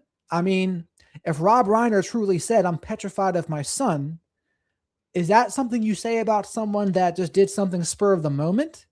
Or is that something you say about someone that was maybe thinking about this and planning it? Something to consider. No, they're trying to veer off, I think, the crime and find another reason for what happened. Are they going to be able to do that? Like you said, there's so much more that we have to find out about the case and what was happening with Nick prior to the crime. But the defense is doing what the defense attorneys usually do in these types of cases. He's doing his job. Oh, and you look at, and there's people who have come out talking about the issues that just Nick seemed to have had. And he, from the addiction standpoint, there's these anecdotes that people just found him to be kind of twisted, and these are just all reports and people coming out, people, the sister apparently, when she finds, her parents, she said that Nick was the person who, police should look at because he had a tendency to be violent. I guess how could going into trial, I mean, does the fact that he's diagnosed as schizophrenic, does that cancel out the fact that there appears to be a lot of concern that people had about him before this was an issue when it came to schizophrenia? And, if he had, we don't know if he's consumed anything the night that all of this happened, but, allegedly happened. But I guess, how do you sift through what could be the result of addiction as opposed to him being in this, schizophrenic state and committing this crime? So there's a lot of steps that are going to need to take place. They're going to have someone, I'm assuming, a forensic psychiatrist, someone who specializes in substance use disorders, do intensive investigation with Nick, talk with him a ton about what medications were you on, what were some of the side effects, what were some of the thoughts that you were having. But then what they're going to need to do is they're going to need to talk to all the people who really know Nick and say, is this sort of the way he was acting for years, or is this or some of these behaviors something that you notice within, like, say, the last 4 weeks since he started? See that dark and twisted comment from years ago from his time as the Family Guy intern? And as someone said in the chat before, where are his friends? Where is the people that were close to him, like, speaking up? You don't hear anything. Silence can be deafening in this case. And as another person in the chat said, he's just a addict, psychopath. And I would say, yeah, addict, psychopath, mentally ill, all three of those can play a part, absolutely. The medication changes. So when I think of a case like this, I think it's confusing because when someone is schizophrenic and having a psychotic break versus someone who is abusing something like heroin and acting crazy, those two things can look so much the same. So that's where we need to really look at the medical records. They're going to need to talk with Nick. They need to talk to all the people who are very close to, and also the people who treat treat Nick to find out what actually is happening. There's so much speculation in these types of cases, and it almost like we're getting away from really the crime itself because it feels it's such an egregious thing that happened. It's easier for us in the community or the public to just sort of get fixated on, but he was schizophrenic, but he was going through medication changes, or maybe he had a relapse with his drug abuse. We have to it's going to take us a while to really figure out what actually happened. There's so much that we don't know. True. There's so much that we don't know. And also, I was thinking, which murder is bigger? Is Rob Reiner and his wife's bigger, or is Charlie Kirk's bigger? I'm not sure. It's pretty close. If he goes down the path, Alan Jackson, who we know is really good at telling his side to the story, in the courtroom, anybody who watched the Karen Reed trial knows that. If they go down the path of not guilty by reason of insanity, there were parts of the TMZ report saying that Nick is just in a fog inside of jail, that he's not even grieving the loss of his parents. It seemed like that they were trying to make an argument just through, or at least these media reports that have come out are trying to show that he is just in this daze as he is in jail. When it comes to saying that he is not guilty by reason of insanity, how does stories like that kind of factor into that picture? One thing has nothing to do with another. When you talk about him being in a fog, what I think is, if he's in a fog, it doesn't mean that he's not aware of or know what happened. He also, he's experiencing trauma. If he really had no idea what he was doing, or if he did know what he was doing, but the reality is setting in about what he has done. And again, this could just be the lawyer saying things, right? He might say, oh, he's in a fog. He doesn't know. Why? Because it helps their defense. He's probably going to say to him, don't say a word until I say for you to say a word. He's in good legal hands here, I'll say. And he's trying to grapple with that. All those situations could lead someone to be in a fog. Being in a fog doesn't mean that someone's insane. A lot of times when I work with trauma survivors, it's almost like you don't wake up from what just happened. It can take days, weeks, months. He's now sitting in a jail cell. He's completely out of his normal environment. It's kind of icky if she's associating him with a trauma survivor. I know she's big into trauma. Look at her books back there. Her name is Sherry Botwin, Thriving After Trauma, Stories of Living and Healing, and Stolen Childhoods Reclaim Your Right to Live a Safe, Happy, Full Life. Maybe I'll invite her on the show at some point. But to call Nick Reiner a trauma survivor in this, I don't think that's appropriate.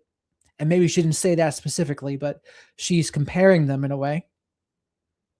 Away from all of his, whoever would be his support. So when we use words like that, we have to really be mindful of, but just because someone's in a fog doesn't mean that they don't know what they're doing, or doesn't mean that they don't realize what they have just. And so Design, I will say this to you. So Design said, and I made a video about this because Nick was definitely traumatized as a little kid. Get real. And here's the thing about that. Not necessarily, because the genetic component of personality disorders and mental illness is humongous, especially personality disorders, over 50% caused by the genes. That's why I said before in that video, Dr. Robert Plomin said, parenting matters, but it doesn't make much of a difference. Why do they say that? It's because our genes influence the most how we turn out. And everyone wants to say, oh, you must have had an abused childhood. People used to say the same thing about Ted Bundy. Oh, he must have gone through this or that, or must have been the porn. But it's like, not necessarily. It could have just been him. It could have just been how he was innately. So something to keep in mind. And again, he might have been traumatized, but it's not a sure thing that he definitely was. Done. So this is where I would want to go sit in that jail cell with him and say, can you describe for me what's going on in your mind, body, and heart as you're sitting in this fog-like state? I would want to know that before I would assume anything about sane versus insane. Well, and I think too, and also I want to be clear, I don't know his defense is the source of these TMZ stories, but it certainly is something that could help the defense. If all of that, that's coming out as far as him being diagnosed with schizophrenia, the medication changes, all of that is true. How in a court or in a trial, if it gets to that point, do you distinguish where, yeah, he had a heroin issue, and he's on the record for that, saying that he's had these types of problems. His family knew he had the types of problems. But how could the defense prove that in that moment, if they're not going to dispute that he wasn't the one, they're not going to dispute that he was the one who did this, how do they prove in that moment that it would have been the medication change or schizophrenia that would have led to him allegedly doing this, as opposed to it just being what the prosecution's going to say is that this is an addict, he lived off his parents, and potentially they have some other sort of motive for this. We don't know. I mean, that's a great question by him. So let's see what she says. This is where you need really, really good forensic psychiatrists. What's going to happen is in court, both sides are going to be interviewing Nick and talking with him. They're going to need to prove the defense.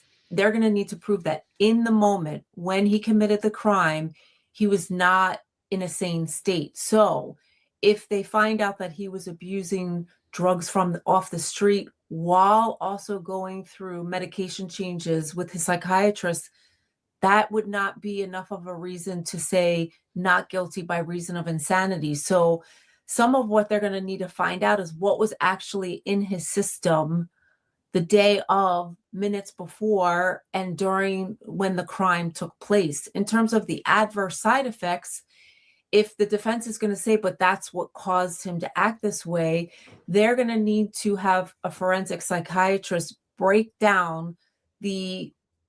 Oh, didn't mean to do that. A lot of negative words surrounding him at the sister. The public to just sort of get fixated on, but he was schizophrenic, or but he was going through medication changes, or maybe he had a relapse with his drug abuse. We have to really, it's going to take us a while to really figure out what actually happened. There's so much that we don't know.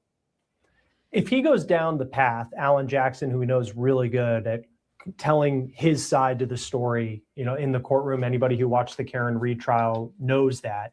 If they go down the path of not guilty by reason of insanity, there were parts of the TMZ report saying that Nick is just in a fog inside of jail, that he's not even grieving the loss of his parents. It seemed like that they were trying to make an argument just through, or at least these media reports that have come out are trying to show that he is just in this daze as he is in jail. When it comes to saying that he is not guilty by reason of insanity, how does stories like that kind of factor into that picture that's being...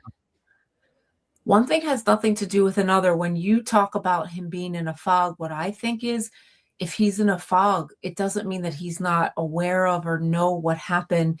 He also, he's experiencing trauma. If he really had no idea what he was doing, or if he did know what he was doing, but the reality is setting in about what he has done, I would want to know that before I would assume anything about sane versus insane. Well, and I think too, and also I want to be clear, I don't know if, his defense is the source of these TMZ stories, but it certainly is something that could help the defense. If all of that, that's coming out as far as him being diagnosed with schizophrenia, the medication changes, all of that is true. How in a court or in a trial, if it gets to that point, do you distinguish where, yeah, he had a heroin issue, and he's on the record for that, saying that he's had these types of problems. His family knew he had the types of problems. But how could the defense prove that in that moment, if they're not going to dispute that he wasn't the one, they're not going to dispute that he was the one who did this, how do they prove in that moment that it would have been the medication change or schizophrenia that would have led to him allegedly doing this, as opposed to it just being what the prosecution's going to say is that this is an addict, he lived off his parents, and potentially they have some other sort of motive for this. We don't know. I mean, this is where you need really, really good forensic psychiatrists. What's going to happen is in court, both sides are going to be interviewing Nick and talking with him. They're going to need to prove the defense. They're going to need to prove that in the moment when he committed the crime, he was not in a sane state. So if they find out that he was abusing drugs from off the street while also going through medication changes with his psychiatrist, that would not be enough of a reason to say not guilty by reason of insanity. So some of what they're going to need to find out is what was actually in his system the day of. That's going to be the most important thing, if you ask me, what that toxicology report shows. Minutes before and during when the crime took place. In terms of the adverse side effects, if the defense is going to say, but that's what caused him to act this way, they're going to need to have a forensic psychiatrist break down the possible adverse reactions of these medications. But then they're also going to need to explain why Nick wasn't hospitalized. When people are schizophrenic, for example, and they're going through medicine changes, a lot of the times they'll be put inpatient during those medication changes because of what you and I are talking about right now. If there's a possibility that, and that's something that everyone should hear. Like if you know someone that's going through a medication change and they have schizophrenia or some other severe mental illness, yeah, inpatient's probably best to be safe rather than letting something like this happen.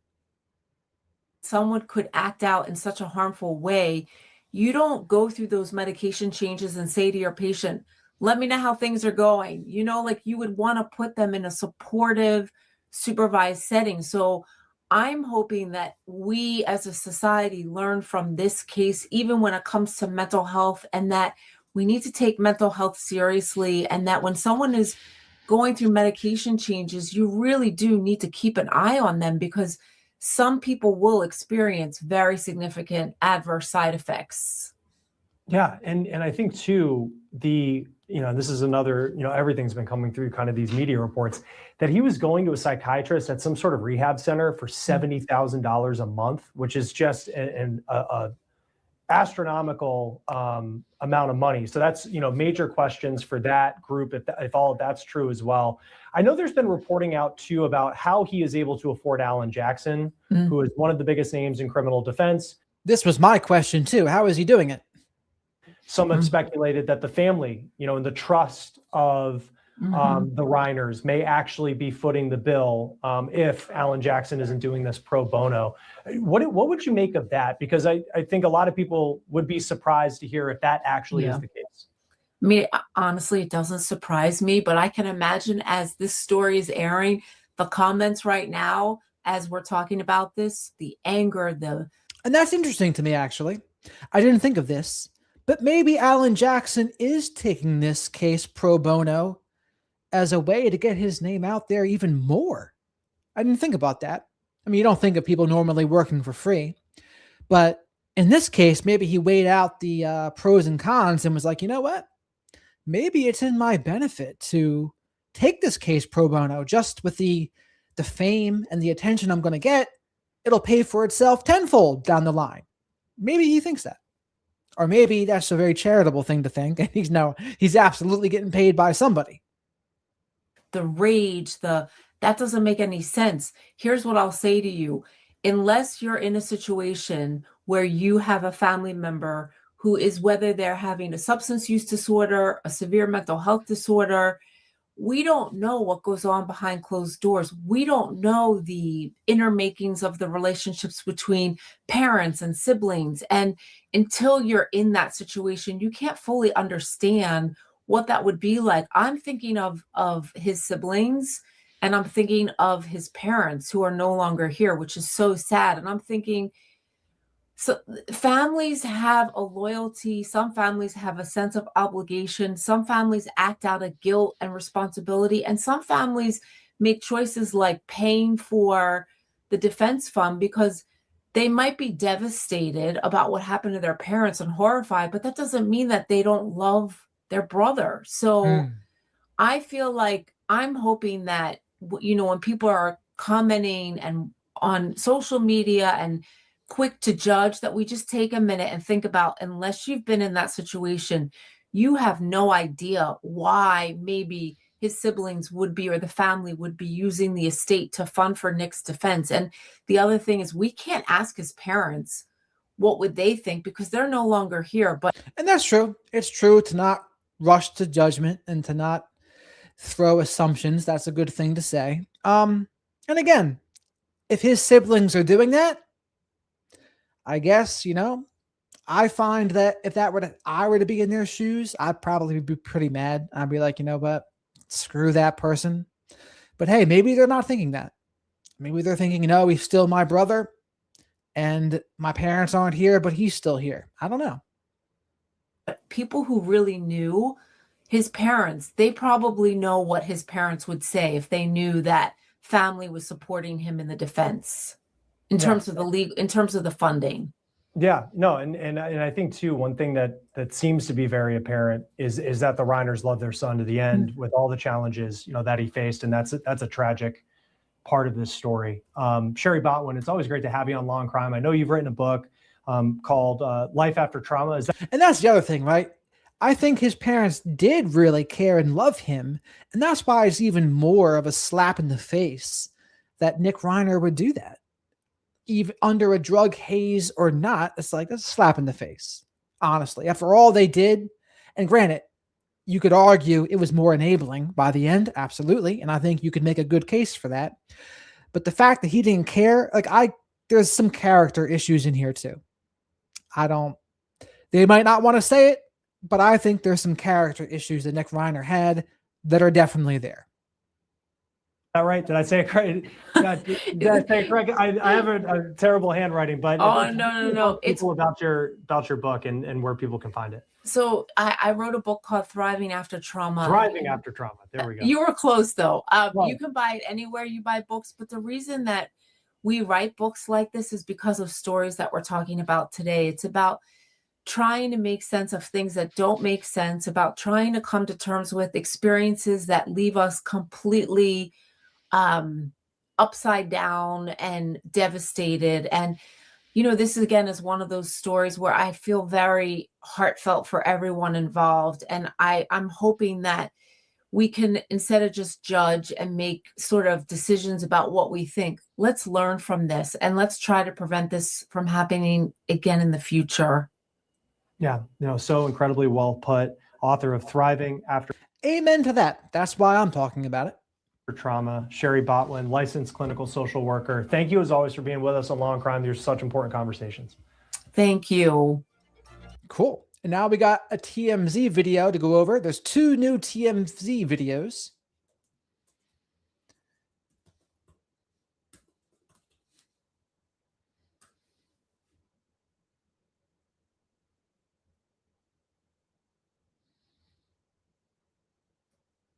So there's this one. A documentary for Fox Network on Nick Reiner's case. And got to tell you, this schizophrenia diagnosis, by the way, he didn't just develop schizophrenia. He has had schizophrenia for years, we're told. And told by who? The defense lawyer?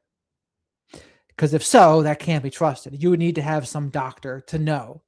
Like if you're the prosecution, you want to say, okay, who diagnosed him with schizophrenia years ago? Where's that doctor? Let's get him on the stand to testify to this.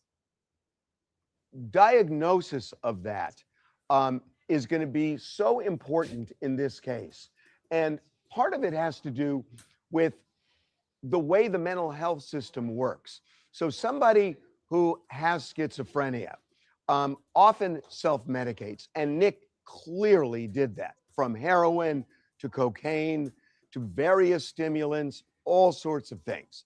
What happens is that somebody gets diagnosed with schizophrenia, but they self-medicate and they become a drug addict. And then in these rehab facilities, and he went to 18 of them, what they end up doing is they end up treating the addiction to the drugs and not dealing with, ignoring, or not even understanding the underlying schizophrenia, the underlying mental illness. It's almost like this guy's like an employee of Alan Jackson. He's on the payroll, because this is exactly what you would want the defense to say, all of this, because it's number one. If there's addiction involved, you take care of the addiction first. That's well understood. You get him clean, Then you work on the mental health issues underneath. That's standard operating procedure. So the person gets clean, goes out, has the underlying disease untreated, and then they go back to their old habits to self-medicate. That's when it becomes this revolving door. And that's what happened to Nick Reiner. He was treated for addiction over and over and over. But the schizophrenia largely went untreated. And when it did get treated, what happens is that there's a whole This is a very charitable way to see it, by the way. Community that is dealing with the way doctors treat mental illness like schizophrenia. So what they do is they'll give you a drugs, and those drugs have side effects. And then if they end up in rehab or with another doctor, or even with the same doctor that prescribed the drugs, they will look at the side effects not as a side effect to the drugs, but something organic to the schizophrenia. So they're looking at a side effect saying this is connected to their problem with schizophrenia and not realizing it's really related to the medication. And it becomes this snowball that gets bigger and bigger and bigger. And they end up not getting the treatment they need to right themselves. I don't buy this because any medication he's on, they put him on an antipsychotic. That's also going to treat schizophrenia too. It's also going to give people at least stabilization a lot of times. And you mean to tell me that he was never on an antipsychotic this entire time? I don't buy that. I don't buy that. Stabilize themselves. So all of this becomes such a problem. And then on top of everything else, you know, I interviewed a psychiatrist who said that there are 400 rehab centers in Los Angeles. He refers to 4 of them. He will make referrals to 4 of them. 1%. And why? Well, when you look at the ones that are $70,000 a month, what are they offering? They're offering, you know, luxury treatments. They're offering swimming pools and camping and scenic views. And it's the luxuries and amenities is what makes it so much. What a lot of people are saying in the mental health field is none of that matters. And it actually can hurt because rehab is not meant to be soft. It needs to be a hard experience to confront a lot of things that are more than uncomfortable.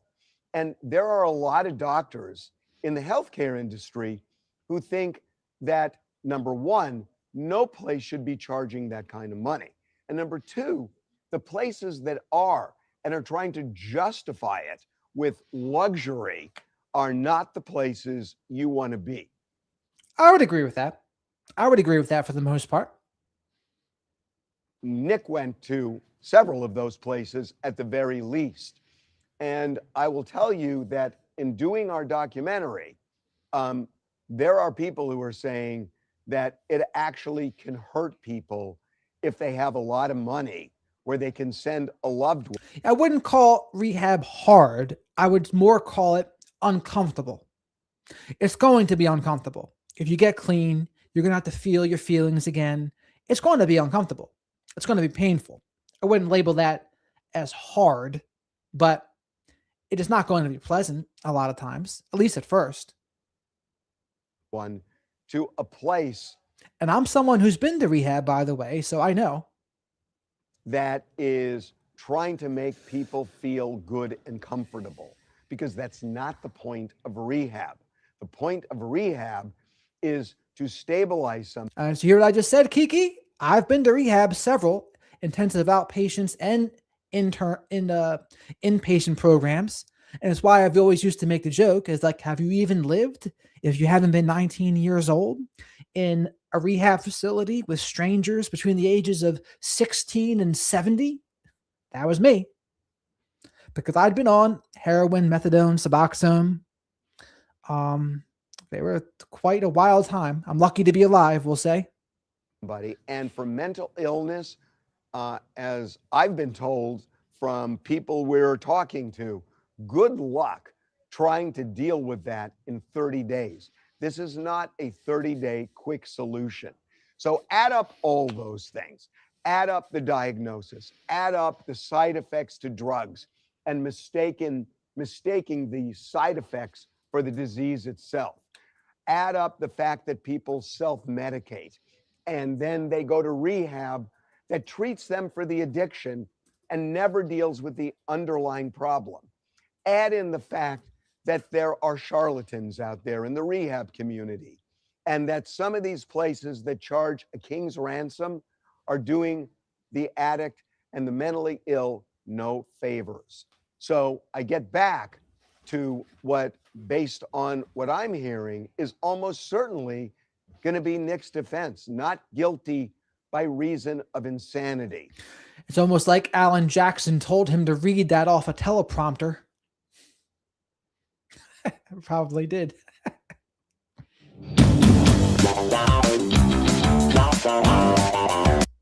And was under the care of a psychiatrist, and his behavior, especially in the month before the murders, was alarming. That he was exhibiting dangerous behavior, we're told, erratic behavior. Let me see this though.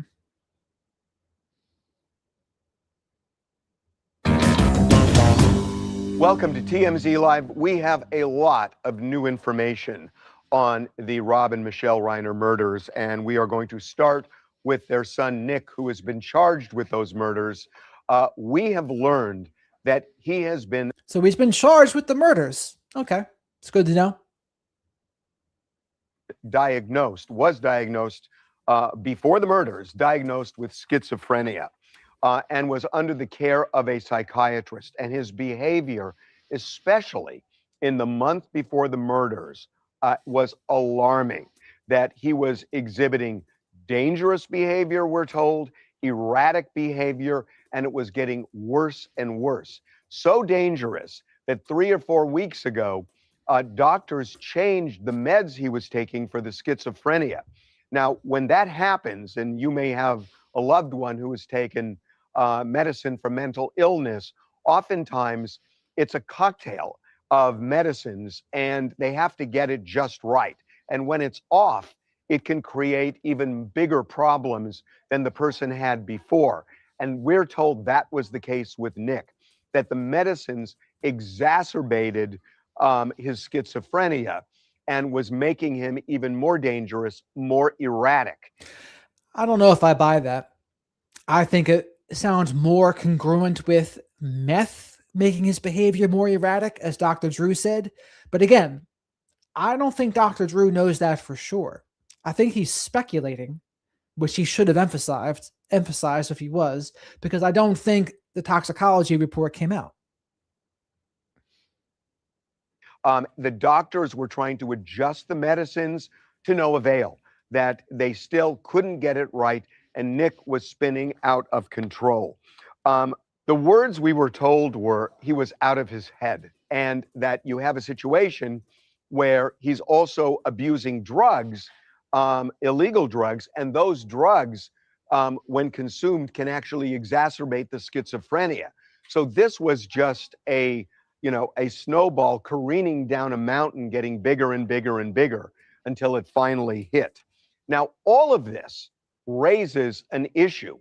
And without getting specific, I can tell you that based on what we know, it is highly likely that his defense is not going to be, I didn't do it.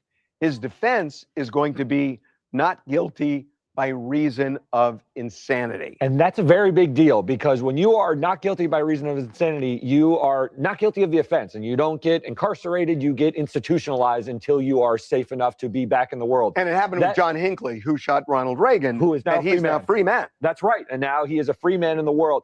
There are two elements to proving this. You have to prove that you had the mental disorder, which it sounds like this diagnosis of schizophrenia is going to get there. You also have to prove that you couldn't appreciate the rightness or wrongness.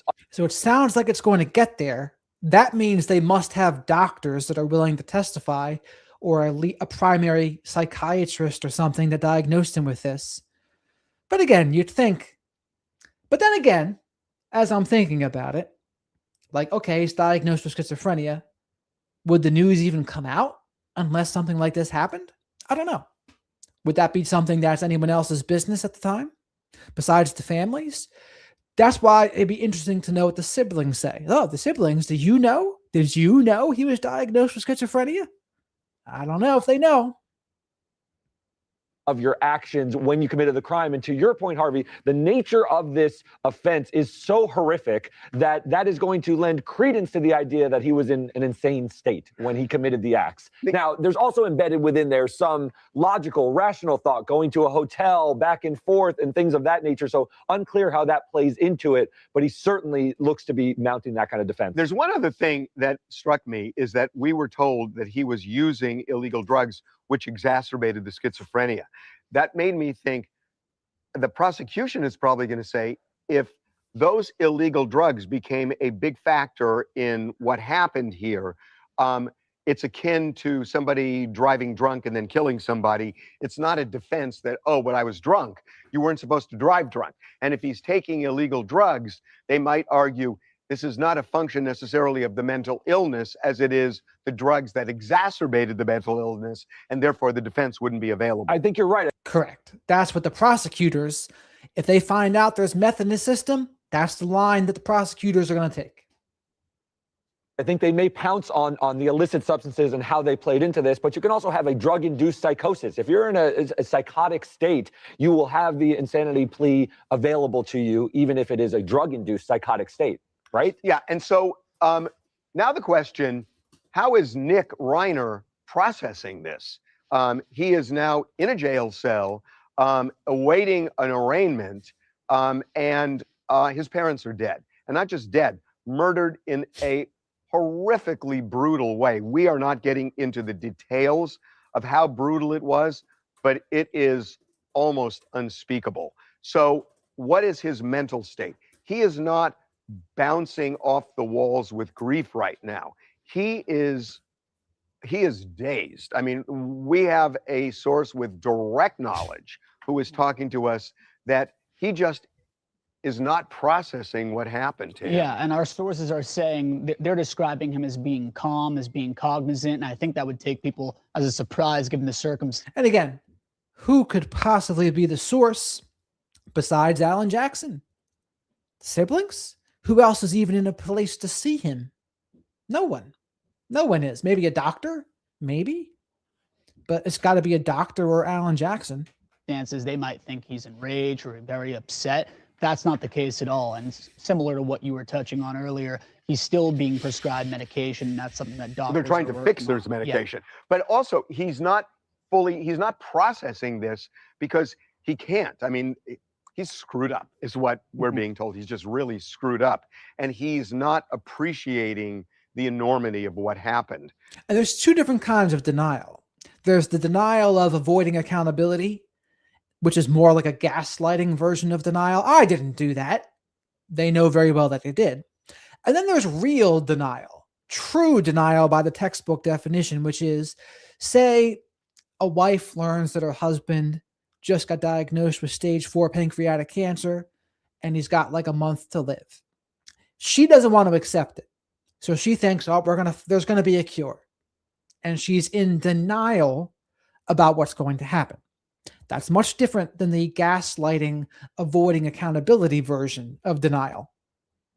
Not because he doesn't want to, because he's just oblivious to it right now. So we're told. Yeah. But I thought that was just kind of interesting.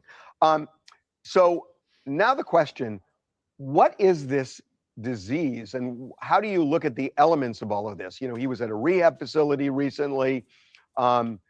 He was under the care of a psychiatrist, and nothing seemed to work. It was only getting worse. Nick Matthews is the CEO of Stillwater Behavioral Health, and he is joining us right now. Nick, welcome back to TMZ Live. Thanks, Harvey. How are you? Good. So talk to me about what we just talked about, which is his schizophrenia, the fact that his meds weren't working, that they weren't the right mixture, that he was considered by his psychiatrist to be a dangerous person. When you hear all those elements, what's it telling you? Look, this is the scariest part of being a treatment provider. Who is this guy? A treatment provider? Right. When you think about there he is. The complication in this case and how difficult it is to effectively determine as a treatment provider, is this an underlying condition? Has he been schizophrenic his entire life? Or is this induced by methamphetamine abuse? Because it changes how you're going to medicate these treatments. And it is so wildly complicated as a treatment provider. Like, let's say, and I think I have an idea which facility this might be. You go into a treatment center on average for a month, especially if you're paying privately, right? And I've seen in the press that he's been to treatment 17 times. And by the way, the treatment center that I was mentioning is about $70,000 a month. Right. So again, you can assume you're probably not going to be in there for 60, 90 days, right?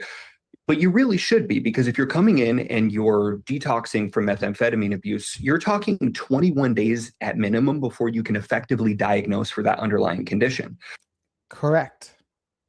If it is schizophrenia or if it's meth-induced psychosis, at that point, you need another 30 days realistically to stabilize on the psych medications. So you should.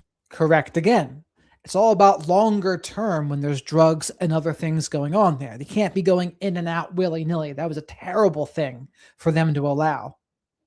Be looking at 60 to 90 days of detoxification, medical assessment, working with a psychiatrist and a therapist, trying medications and stabilizing. And during that time, abusing no substances. And it doesn't sound like that was the case. If he went to treatment for 1 month, it's a fool's errand to try and detox and medicate for the schizophrenia effectively. So the frightening part of this is that he's an adult and he's in his 30s. And so his parents don't really have control over him. I mean, I suppose they could go for an involuntary psychiatric hold, which is just a temporary thing, go for a guardianship. Good luck with that these days. And it just feels like this kind of out of control freight train. And I don't see a solution. And this kind of brings it all home, that you've got a guy who is spinning out of control. His parents are doing what they can do, but it's limited. And if he only wants to go for 30 days, he's only going to go for 30 days, no matter whether he should go 60, 90 or not. And so this feels like an unsolvable puzzle. Yeah. So if you're the parents and the son, Nick Reiner, doesn't want to go to treatment that would be best for him, then the parents have to say, you know what? Then we're going to have boundaries with you. Like, you're not allowed around here anymore. You can't stay in this guest house if you're not going to do what's best for you, because you're going to put yourself and others at risk. But it doesn't sound like they did that. It sounds like they more enabled and they just let this happen the way it did. And whose dumb idea was it? Rob Reiner wanted to bring him to this party? Like, especially in retrospect, it just seems like a terrible idea, considering his state. And maybe Rob Reiner's thinking, oh, Nick has always said that he wanted to be a part of. So he's like, I want to bring him to the party. It's like, dude, if he's like on and off meth and not really in a good medication spot either, I don't know about you, but I wouldn't want to be around anybody in that state myself. People would make my skin crawl. And I'd be like, get the hell out of here. I'm going to get away from this as fast as possible. And he was in there asking people, are you famous? What's your last name? He creeped out that one comedian who told him it was a private conversation.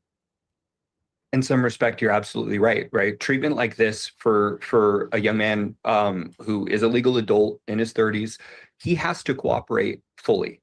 And not only that, but he needs the support of his family, because insurance isn't going to cover that cost of treatment for 90 days.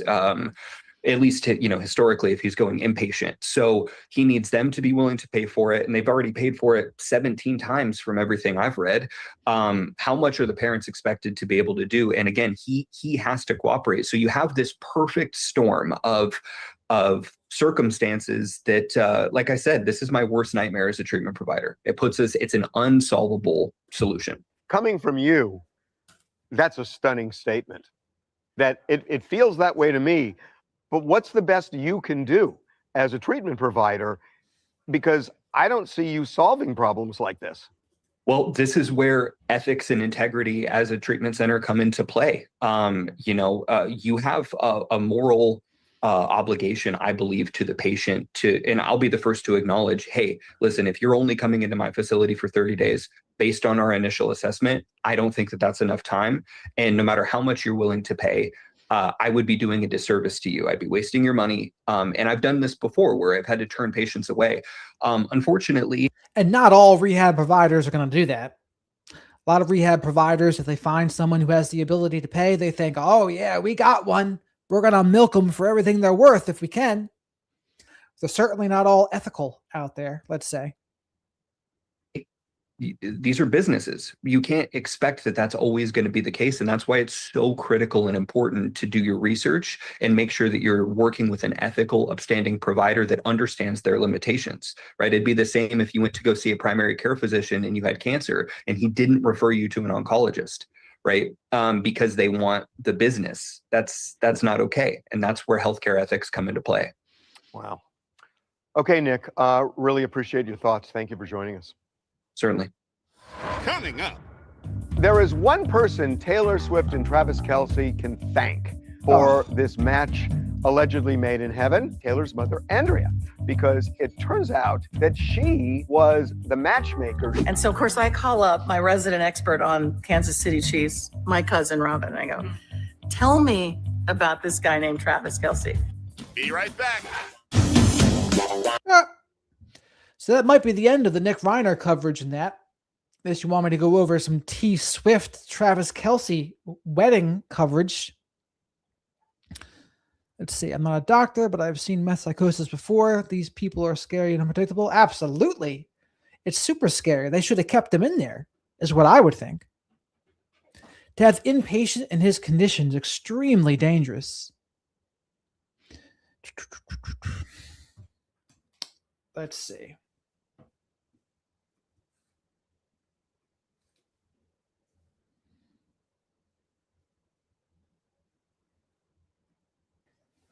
Based on the information we now have, Nick Reiner is not going to plead guilty to these murders. He is going to plead not guilty by reason of insanity, and here's why. We have learned that Nick Reiner was diagnosed with schizophrenia, and he was under the care of a psychiatrist and receiving meds.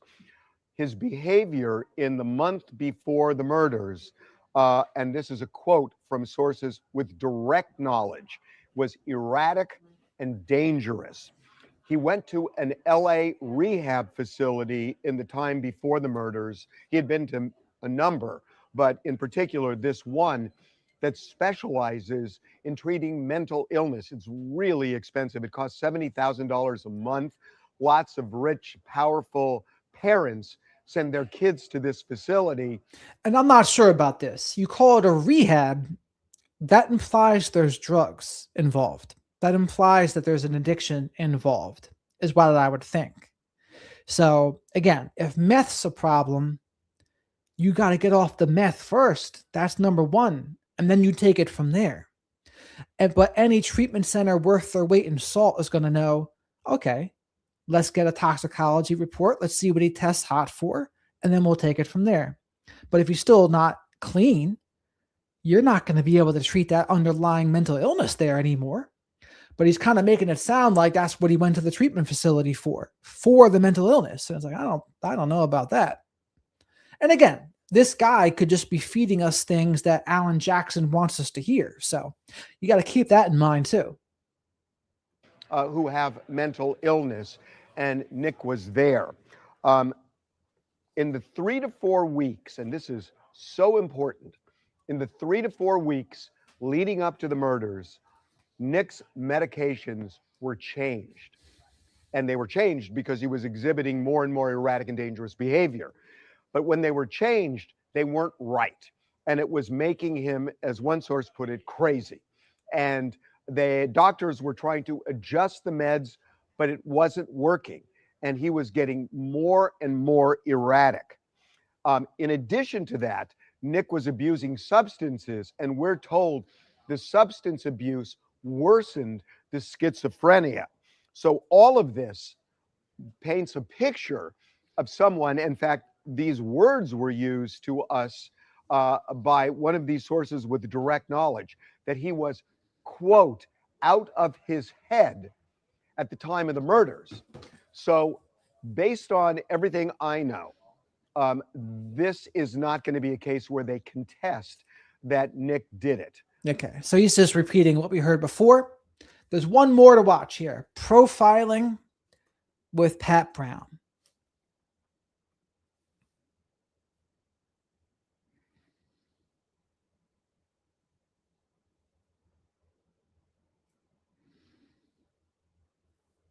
There we are. When parents don't recognize psychopathy, the murders of Rob and Michelle Reiner.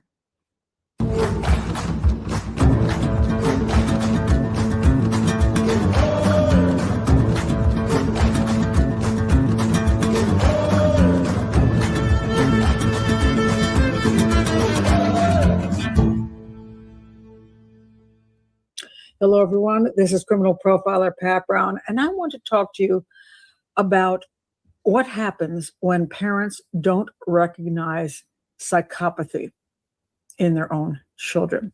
Now, I will start out by saying, because I am not a psychologist or psychiatrist, and I am not diagnosing. So 2 clues that it very well could have been psychopathy.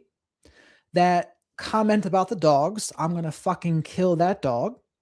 The person that worked with Nick when he was an intern at the Family Guy thing said Nick is dark and twisted. Those are 2 clues. And then, of course, the grand finale of clues, what he did to Nick and Michelle Reiner. So I'm not saying for sure, but it looks a little iffy. Psychopathy. So I cannot say that Nick Reiner is a psychopath. I cannot say that. However, I do feel that there are times when parents are unable to recognize the danger they and their families are in. And again, I am like a professional face reader. And if you saw some of his pictures, the eyes, Chico, the eyes don't lie. And there's something in his eyes where you're like, holy mackerel, like watch out for this person. And again, there's no science behind that really, but it's just something you get a gut feeling like, something's not quite right here. And when you get that gut feeling, trust that gut feeling. And when you see those eyes, you get the gut feeling. And then you hear them say, I'm going to fucking kill that dog. You're like, I don't know. And then the person that works for him at the Family Guy, with the Family Guy set when he's an intern, always dark and twisted, which makes you wonder, what was he doing for him to consider her, or excuse me, for her to consider him dark and twisted? You don't usually say that lightly, right? So that means to me he's probably making some inappropriate jokes, I guess. Talking about things that are completely out of pocket. Probably.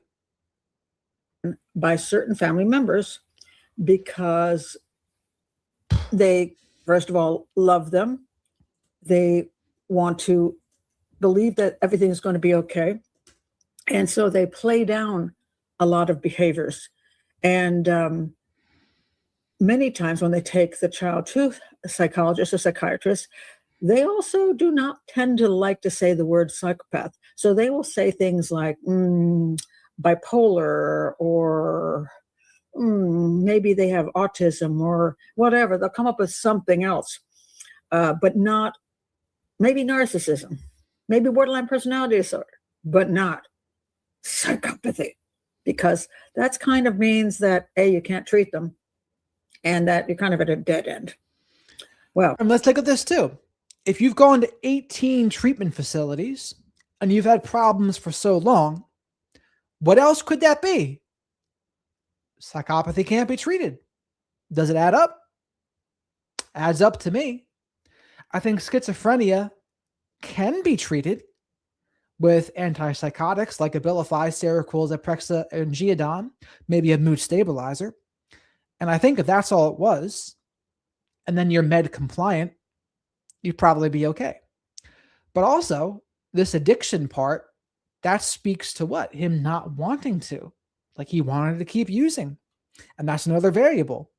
And then addictions plus psychopathy, not a good mix. So I'm not going to say Nick is a psychopath because I cannot, because I am not a psychiatrist or a psychologist, and I have not been able to diagnose him.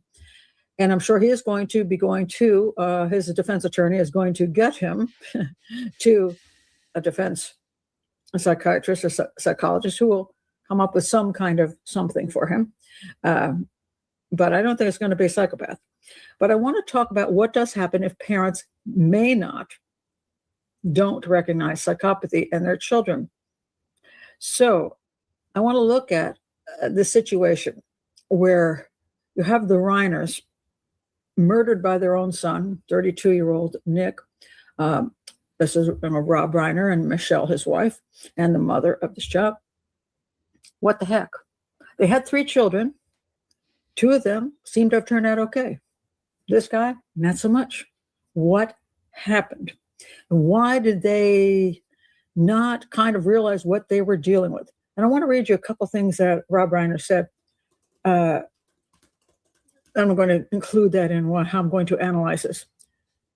Nick's addiction struggles began in his teens, and he spent years homeless and in and out of rehab, which I think was 17 times in and out of rehab. When he would go in, and the parents would bring him home, let him stay with them, or in the guest house, and maybe not require him to work or whatever, try to help him get on his feet. And then he got back into drugs and would go back into rehab, and this went on and on and on. In a chilling comment during a 2015 interview with The Hollywood Reporter, Rob looked back on the very hard times for their families. Now, this is 2015, so we're talking about 10 years ago. The number one job of any parent is to keep their child safe. Well, I want to point out that at a certain point, the child is not a child, they're an adult. And it becomes the responsibility of the This woman is profiling with Pat Brown. That's what she is. Adult to keep themselves safe, and is the responsibility of the parent to keep the rest of their family safe from that adult. He said, the number one job of any parent is to keep their child safe. And I hadn't done that. Correct. The actor said at the time. And now here I have done that. I kept him safe. He came out alive. That was in 2015. Now, here's another statement from him. If your kid is going through rough times, as a parent, your main job is to keep your child safe. So I would do anything, the director said earlier in an interview. At the end of the day, I know my child better than any expert does. That was a fatal flaw by Rob Reiner to say that. It's like, no, you have to really understand addiction and mental health to say that. And I don't think he understood it well enough. And as someone who understands addiction, like myself, who also understands mental health, I would say, no, if he's not clean and he keeps on relapsing on all these things, what he's doing isn't working. His disease, if you want to call it a disease, is running the show. And how do you know it's running the show? Look at his actions. His actions tell the tale. Actions will always speak louder than words. And I probably should have trusted my own instinct. And that's one of the things I did learn about this whole experience. The psychiatrist or psychologist said that he was a liar and a manipulative person. And he said, I should have trusted my own instincts and not left him in the hands of those people. I should have done what I should have done for my child. And in the long run, it turned out he was wrong. 100% wrong. What they said about him, the experts, said he was a liar and a manipulator. Now, a lot of people say people who are addicts do lie and manipulate because the whole point is to get the next hit of drugs, right? But there's way more to that in this story. He stated that they didn't have a good relationship when he was growing up. And I don't know why. So I'm not going to sit here and say why that is. There are those who believe he's quite controlling. There are those who believe he suffers from a lot of anger. There are those who say he's the sweetest guy ever and loving and all that kind of stuff. And I'm not there to be able to prove one thing or the other. And by the way, I know there are a lot of people who have seen his political viewpoints on X. Please do not comment on them below. That's not what this is about. And this is not a political channel. But one doesn't know what the parental relationship is with kids when they're young. And of course, that means Rob, and also means Michelle. So you have kids growing up.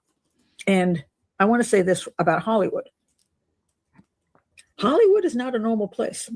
And I'm not talking about anything freaky weird like a lot of people believe, but just the fact that it is a very unique place full of people who are in the industry. A lot of rich people, a lot of famous people, a lot of journalism. It's not an easy place to grow up being a child, having a grandparent and a father who are famous, extremely famous and extremely rich, and you're hanging out at all kinds of people's houses, that are rich and famous. He seemed to feel that he could never be what his father and grandfather were, that he was nowhere going to be able to compete with that. Now, he could say, and all this backdrop here, right?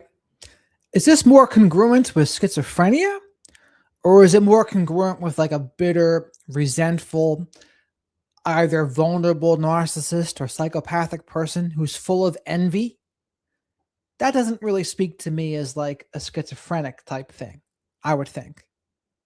A little darker than that, a little more dark triad than schizophrenic. I never expected him to. But on the other hand, there he is in the midst of all of this. Some personalities do well with that, and some personalities can't handle that kind of constant stress, in the sense that I'm never going to be as big as everybody else, around me, including my own father, including my own family. I'm just never going to be that. I don't have whatever it takes. And yet you're around that all the time. Yet there's a massive amount of money. There's journalists every place. And parents often don't have time to spend with you when they are when they're acting, when they're working on projects, which take up massive amounts of time. I don't know what happened in the family, but I can say Hollywood is not an easy place for a kid to grow up in. So we don't hear about in this is, what was Michelle's role? No one's talking about that. I mean, did Michelle raise him? Did nannies raise him? Did babysitters raise him? What kind of mother was she? Like, where is she in this story? No one's even talking about it. But it influences the story. It's not necessarily to blame, but it influences the story. And unless parents find a way to make your life a little bit normal, some kids fall by the wayside. And they can fall by the wayside early on. And they can get attachment disorder even when they're babies and when they're toddlers. And then they decide that nothing they do works. Everything they try fails. And at that point, screw you all. And they start, by the time I believe by age 5, are already maybe psychopathic. And they live for them. They only know that they have to fight against everybody else. They don't care about anybody else because they don't think anybody cares about them. So then they just a matter of how I can get over on everybody, because I'm never going to win. By their rules, I'm never going to win. I'm never going to be what they are. I'm never going to be able to be as good as they are. I'm never going to, whatever. I'm never going to be. And therefore, I'm going to be something in my own right, whether it be a drug addict, ha-ha daddy, or whether it be embarrassing you, or whether it be whatever. I'm just going to do it my way, and I screw you all. And it appears that could be the path that Nick Reiner was on. And then we get to the point where he goes in and out of all these institutions, and sometimes they do let him stay on the street and he's homeless. And then they let him back in again and let him back in again and let him back in again. Why do they do that? Is it because they love him and don't want him? They're trying so hard to make him finally, they want to win. Is it an issue of embarrassment? I don't know, because I'm not them. And I don't know them. But once your child becomes an adult, they are on their own essentially. You can help them, but you should never do anything, in my opinion, that you control them and you manipulate them yourself. And if you're going to help them, then you can help them, but only in certain ways. And after that, they have to help themselves. And if they choose not to help themselves, you got to let them go. And maybe it'll take 20 years before they help themselves. Maybe they will die in a ditch. But once they reach a certain point, you cannot allow them to lie and manipulate, steal, destroy your home, threaten you, and keep playing these games with you, because at some point you ought to recognize it may not be just the drug addiction. It may be the mental state. It may be the personality disorder that is also there with the drug addiction. Because a lot of people seem to separate two things. You're either a psychopath or a drug addict, but you can be both. Very correct. And that's what makes it so difficult, because all these things can intertwine with one another and you have to unravel them. And the problem is with psychopathy, once you get to that, there's not much you can do with that, really. The same thing with the other personality disorders a lot of times. Now, DBT is for borderline personality disorder. There can be good effects with that. But with narcissists, a lot of them just never admit they have a problem, so they never even begin the process of getting better. So when you unravel the stuff, the first thing to unravel, addiction. Then you'll get to, okay, why were they using? Was it covering up some sort of mood disorder, anxiety, depression, fill in the blank? Or is there more of a personality disorder type thing going on? If it's personality disorder, they're hard. They're tough to deal with. You can be both. So it does, just because you have one issue doesn't mean you don't have the other issue. And you need to recognize when both issues are there together, because you can't fix psychopathy. You may be able to help with drug addiction, but you can't fix psychopathy. So if you have a character as a child who is very questionable as to anything about his mental state, in other words, you notice that he lies, he manipulates, he doesn't care about anybody else but himself, highly narcissistic. It's all about him and not about you. And he has no empathy for anybody else. You're probably looking at a psychopath. But if you're going to ignore that, you're going to pay the price one day. And I believe that's exactly what happened. Now, here he is, 32 years old, and still not functioning at all.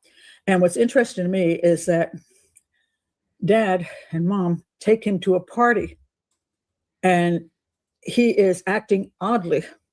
He was acting oddly before he went to the party. And then they took him to their friend's house. I'm not going to say which one. We all know if you read the news. They took him to a party of their friends, a child who is unstable. That to me shows me a little bit about maybe he doesn't have good judgment. Yeah, that's a good word for it. Bad judgment.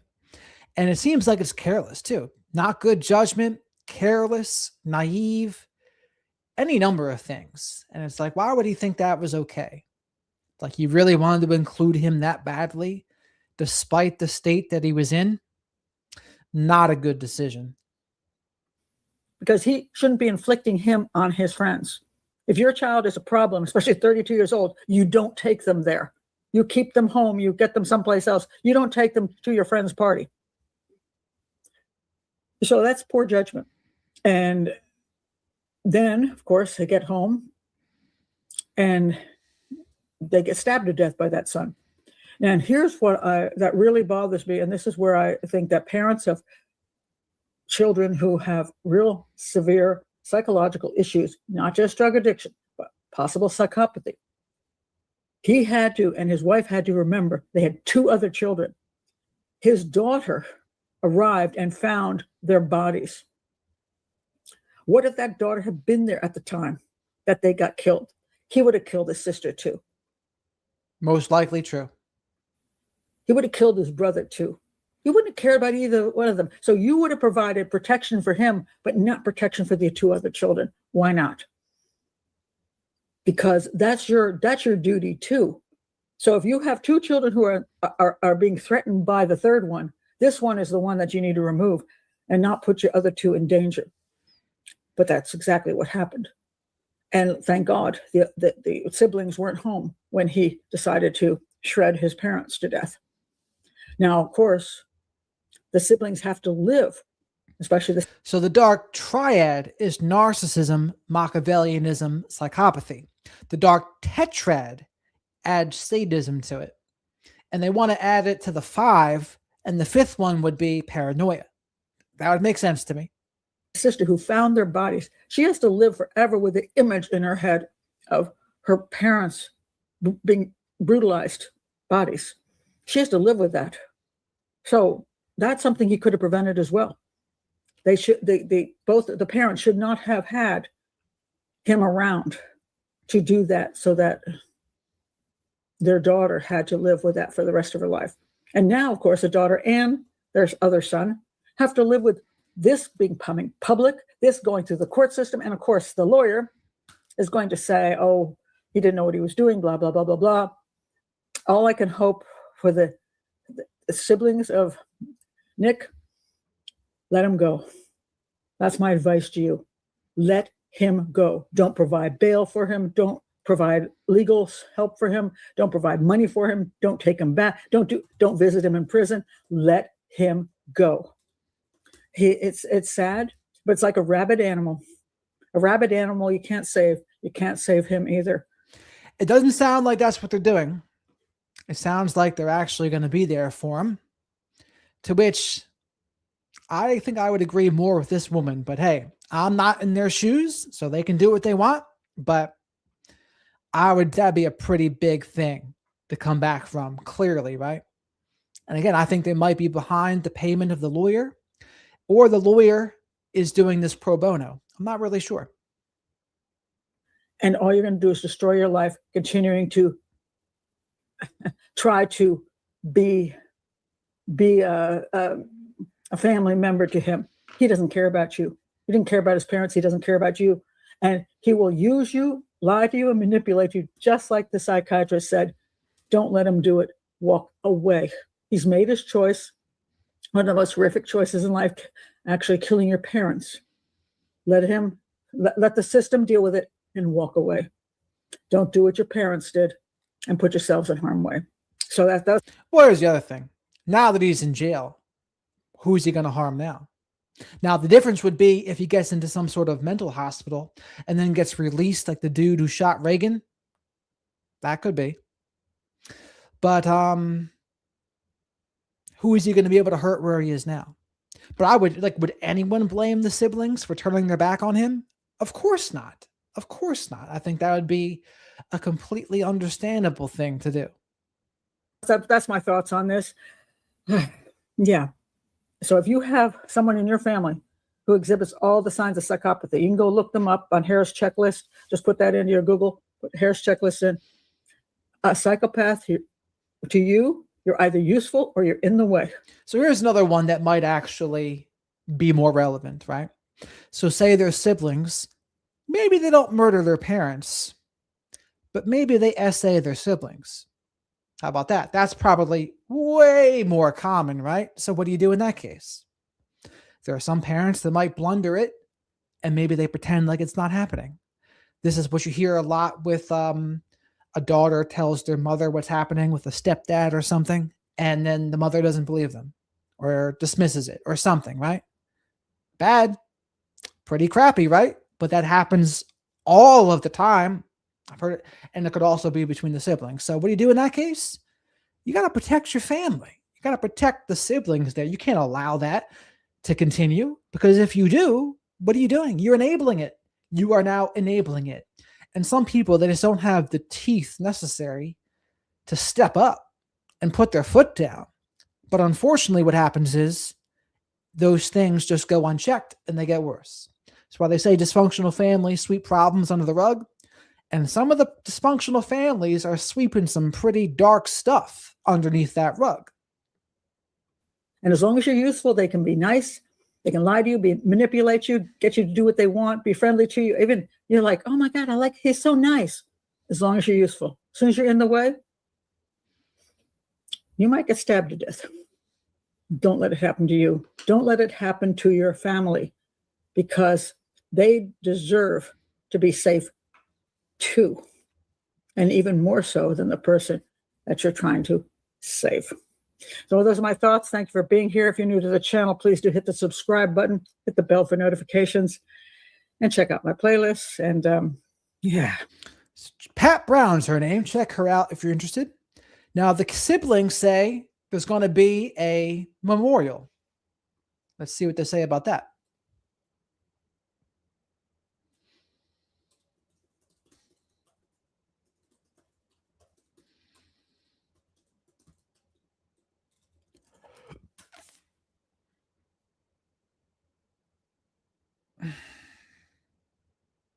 This real?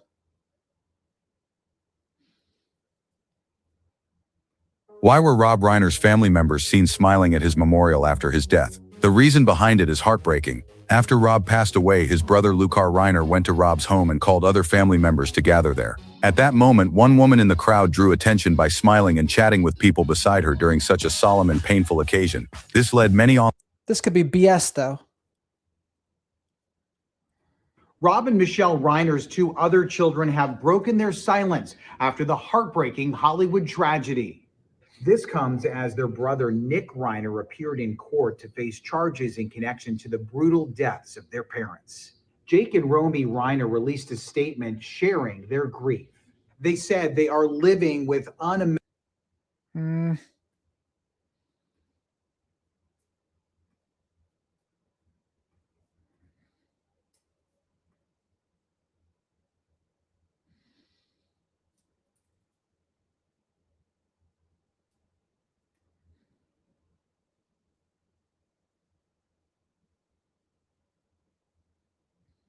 Rob and Michelle Reiner's kids, Romy and Jake, break their silence on their parents' tragic deaths. The siblings tell NBC News in a December 17th statement, "Words cannot even begin to describe the unimaginable pain we are experiencing every moment of the day. The horrific and devastating loss of our parents, Rob and Michelle Reiner, is something that no one should ever experience. They weren't just our parents, they were our best friends." They add, "We are grateful for the outpouring of condolences, kindness, and support we have received not only from family and friends, but people from all walks of life. We now ask for respect and privacy, for speculation to be tempered with compassion and humanity, and for our parents to be remembered for the incredible lives they lived and the love they gave." The statement comes the same day Romy and Jake's brother, Nick Reiner, made his first court appearance, waiving his right to enter a plea of guilty or not guilty on 2 first-degree murder charges related to the death of his parents. Authorities believe Rob and Michelle were killed in approximately the early morning hours of December 14th in their Brentwood, California home, where they were discovered hours later. Nick is accused of fatally stabbing the pair using a dangerous and deadly weapon, a knife, per the district attorney. Officials say the 32-year-old fled the scene but was found and arrested near the University of Southern California 6 hours after his parents' bodies were discovered. All right. Well, that's pretty much it here for today. Went over a lot of good stuff here, but more will be revealed. I think the biggest thing to look for now is going to be the toxicology report. We find out that's going to determine a lot for the prosecution and for the defense. And I'll pay attention to who's paying for the lawyer, what the rest of the siblings have to say. So we'll keep up to date on this case. And I might talk about some other stories coming up this week as well. Remember the Satanists? Who knows? I mean, Hollywood is called Hollyweird for a reason, right? Normally, I talk about narcissism and toxic behaviors, and I interview people like licensed professionals, Dr. Salerno, Dr. Eatonson, self-aware psychopath and narcissist H.G. Tudor. I've interviewed him a couple times. I've interviewed Dr. George Simon. He is the author of In Sheep's Clothing and Character Disturbance. I do a lot of shorts on narcissism. Also a lot of live streams now too. So that's normally what I talk about. But I also, and sometimes I'll talk about other current events. I'll talk about people in the news. All sorts of things to go over here. But all right. I'm going to rock and roll here today, but thank you everyone else for the support here. And I'll be back again tomorrow night. I hope to see you there, Kiki. We got a great flock of black sheep here. That's what I call people that are here. A flock of black sheep. Ellie, you were late, but better late than never. Arnold. Jem is like Arnold. I'll be back. Yeah, it was a good informative thing. I talk about addiction, mental health, why we're even talking about this to begin with. And it's to help the people that are going to be in this circumstance. What do you do? There's plenty of people that are struggling with addiction. There's plenty of people struggling with mental health. What people don't talk about is when it turns dark like this. You really only hear it because it's a celebrity case. But the things that involve maybe SA, that just doesn't get talked about. Doesn't get talked about. So that's something that's happening in cases. It just isn't, there's not much awareness about it because people are ashamed. Yes, so if you're still here, remember to like the video, subscribe to the channel if you haven't already, and tell a friend or 100 about the channel here. Because I guarantee you this, if you send people to the channel, they'll learn all about narcissism, all the different perspectives that there are, whether it's Dr. Peter Salerno, Dr. Mark Eatonson, or lay people like myself, Christian John, or H.G. Tudor. It's all here.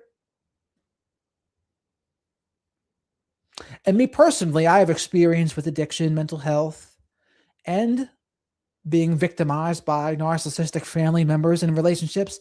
But keep in mind also, I don't consider myself a victim in any way. I don't see myself in relation to that at all anymore. Now, that's not to say you shouldn't at a time. Like when you're first becoming aware of it, yeah, you are a victim at that point, right? You're first understanding what you went through.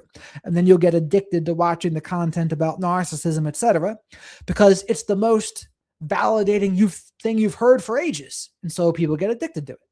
And they watch it for a while.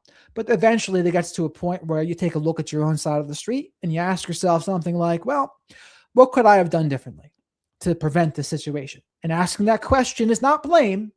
It is just empowering ourselves to do differently what we can. The answer I had to that question is the name of this channel, Practicing Radical Self-Respect. Because I said to myself, if I would have practiced radical self-respect, I would have left when she was disrespecting me. I wouldn't have put up with all the BS that I did. Why did I? Because I didn't want to be alone. I wasn't happy and single. And I was addicted to how she made me feel about myself. All that was on me. It wasn't on me how she was treating me, but it was on me that I put up with it. So, but again, I'm not going to tell someone that's just getting out of an abusive relationship. Oh, it's all on you. Like, no. You got to first become aware of what you were dealing with, and then you can take it from there. Step 3 is all about letting go of resentment, I would say. I don't tell anyone they should forgive. It's up to each individual person if they want to forgive someone that's abused them. I'll never say you should or shouldn't. I do think it's helpful to let go of resentment because if we hang on to resentment, it only hurts us. It hurts our quality of life. And you can't get ahead if you're trying to get even, is what I say. And the best revenge is massive success. Thank you, Forget Me Not. Always good to have some healed empaths around too. There's a lot of black sheeps that have been also empaths, right? Thank you. Well, I got the education of hard knocks. We'll put it like that. I'm waiting for part 2 of H.G. Tudor's analysis of Nick Reiner. Oh, he's put out part 1. Well, we'll have to play that the next time I do something here. Because I was watching his stuff on Erica Kirk, Candace Owens, Meghan Markle. HG has been putting out videos, analysis on Nick and family. That's going to be good. I should go over them next. Because I interviewed H.G. Tudor twice on the channel here. We talked about one of his favorite movies, American Psycho. What else we talked about? H.G. Tudor was a Jordan Peterson fan. We dug deep. H.G. Tudor and I, we dug deep. Glad to have you, Angela. Glad you found the channel. And thank you, Jem. No being bitter. I mean, here's the other thing, though. The way to not be bitter is to feel the emotions. We got to feel it to heal it, they say. So whether you're angry, sad, frustrated, lonely, you feel all the emotions. That's the way through. Stuffing it is not the way through. Stuffing it will probably make it boil over later and get worse. Thank you. Forget-me-nots. Do you think he's real? I mean, he might be playing a character, but if he is, no biggie. I think he's being informative, and I think he does some good breakdowns on the celebrities, whether it's Meghan Markle or J-Lo or fill in the blank. I agree with most of what he says. I think the only thing I push back on him with is he says everyone has narcissistic traits. I don't consider them narcissistic traits. I would say anyone can do toxic behaviors, but to me, that's different than a narcissistic trait. So something like selfishness or whatever, it's like, I don't consider that a narcissistic trait. There's also a difference between an asshole and a narcissist too. Some people get that confused as well. But I would also say to people, show me a narcissist that isn't also an asshole, and you're not going to find one.